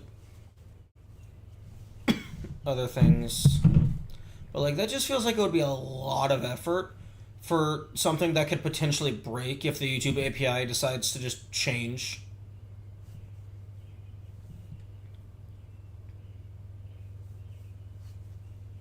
It could potentially just break. It could also just be, like, really annoying. Because also, like, the YouTube API has, like, fucking quota. Like StreamerBot only has so much. Like, StreamerBot has a limited number of things it can do per day before it's not allowed to do anything else. In regards to YouTube specifically. They recently had an increase in quota, so now it's, like, more usable. So that's nice. It used to be, like, 2 or 3 hours before the end of the day, when it would reset, you just, like, StreamerBot as an application would just not be allowed to do anything with YouTube. So basically the YouTube chat, any like actions using YouTube, you just couldn't use any of it.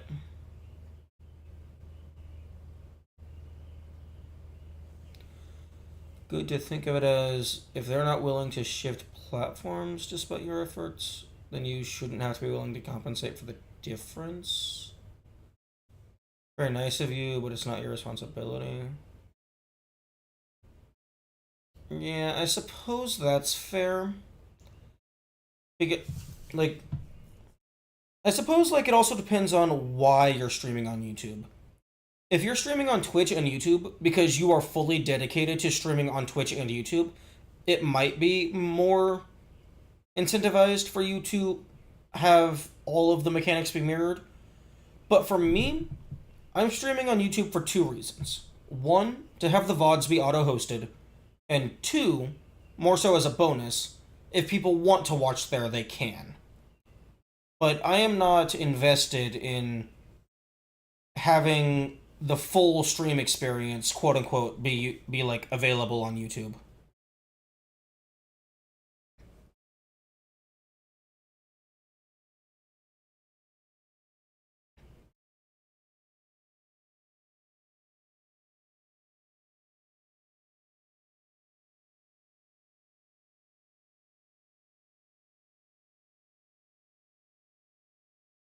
If I was going to combine the features, I would have both feed into my own custom system. That would probably be the best way to do it. But, like, there's some stuff on Twitch's end that YouTube just doesn't have. Like, YouTube doesn't have any form of hype train. Like, YouTube doesn't have any form of bits. Like, they have the super chats, but that's not super granular. And as such, it's not, like, super, um,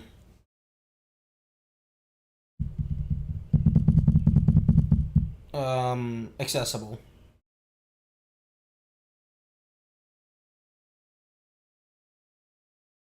Because I think and like, super chats is super weird. Because it's like, I think it's like it's like $1 and then $2, 5, 10, 20, 50. But then also like a single YouTube chat message is capped at 200 characters, whereas for Twitch it's capped at 500.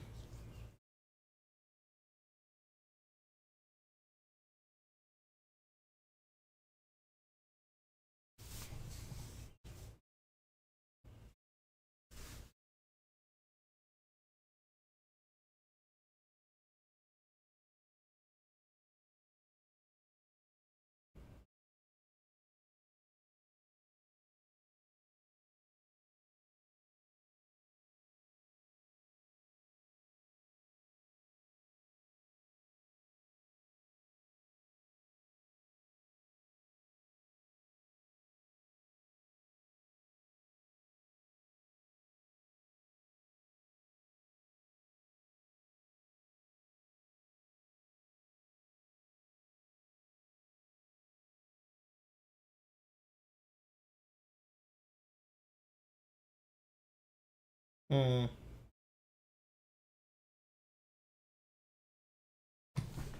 Yeah, that would be a ton of effort if there wasn't like a system already in place that you could just hook into.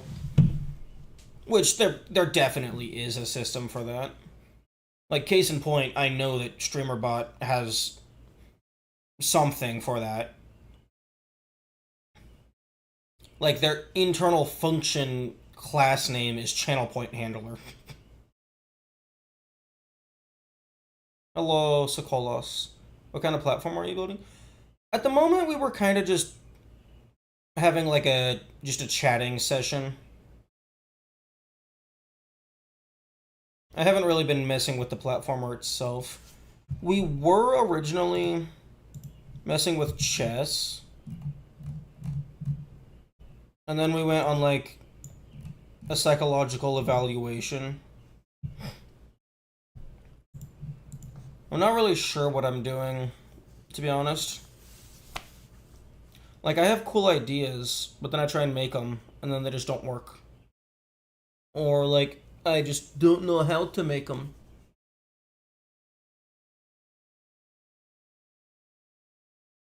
But yeah, right now we're just chatting.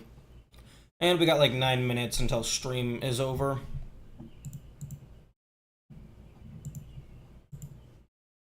This is a 2D game. Yeah, this is two-dimensional. This is three-dimensional. But this is two-dimensional.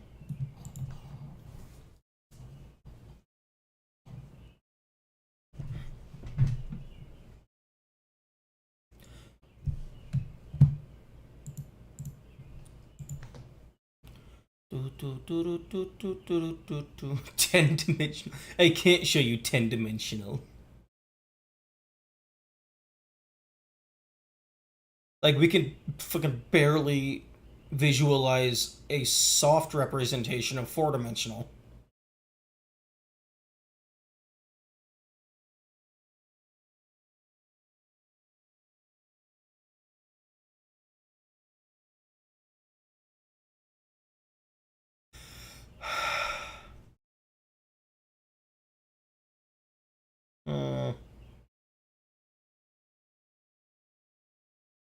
Maybe one of these streams I should try just, like, story building rather than game building. Because you don't have to have any programming skill to write a book.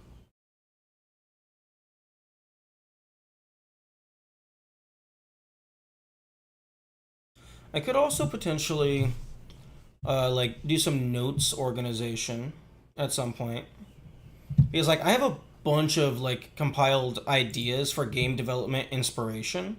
Just, like, things that I've seen in other games that I think could potentially be cool building blocks to include.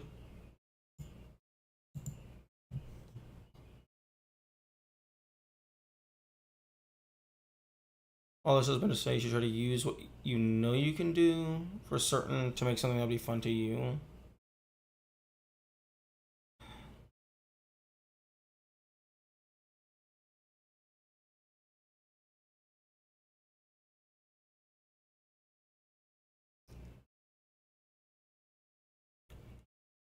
I mean, technically speaking, a computer monitor is always a 2D display.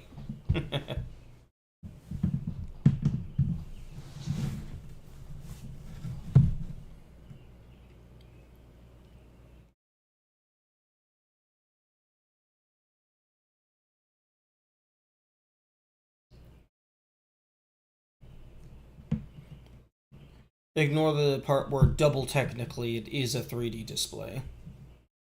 It's just a really, really, really flat 3D display.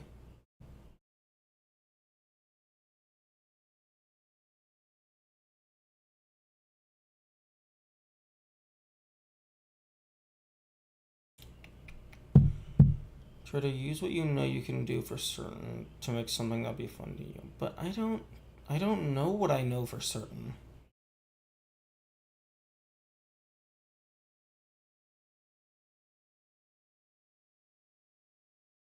And what's fun for me is tearing other people's shit apart.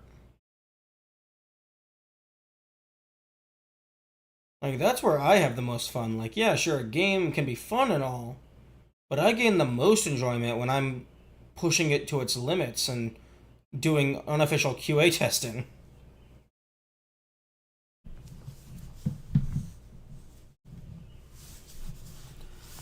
Like, to be honest, it might be, like, far more productive for me to just be on somebody else's team working, helping with their projects.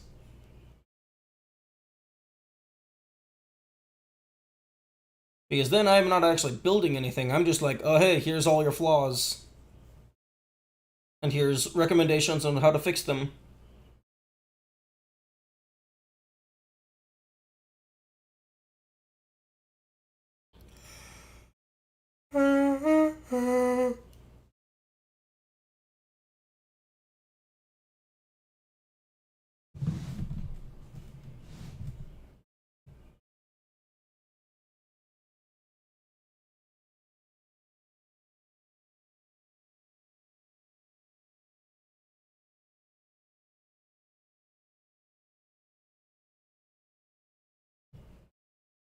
I was too scared, didn't know enough to go alone, so I kept trying to run to other teams, which has its own issues. Well, yeah. Yeah, if you're working with other people, then there is the social dynamic. Even though I'm not fully confident alone. Yeah, that's fair. How hard do you think it would be to build a 2D game engine? I have no idea. I do have one idea for like a pretty cool math themed game, but I would want a game engine that has like vector graphics and indefinite scaling. But so far, the only thing that I've found without actually like doing significant research is like game engine. It supports vector graphics, but I don't think it has indefinite scaling. Well, game maker rather.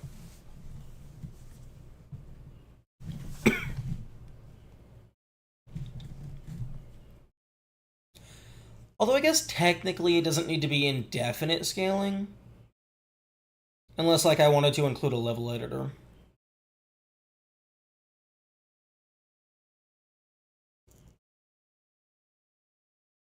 It would only need to be able to scale as far as I actually built the game. Well.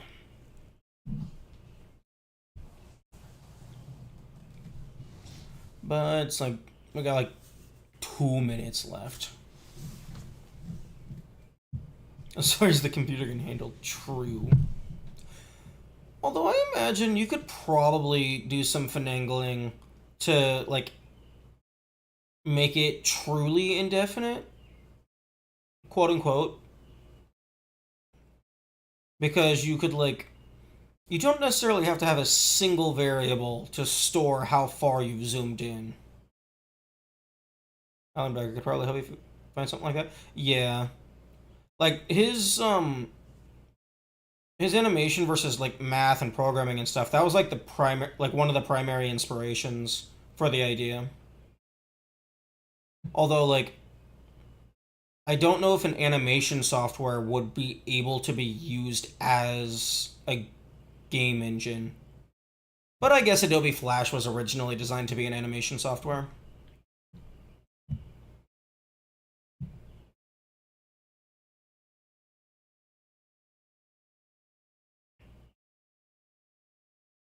Okay. I got like less than a minute yet. So I'm going to head out. Thank you all for being here, and maybe we will find something to do tomorrow. Ooh, wait. I'm a dumbass. I'm always forgetting. I always forget to do a raid. Let's try and do a raid. Okay, Souls like RPG game development. Go.English Pog. Works for me.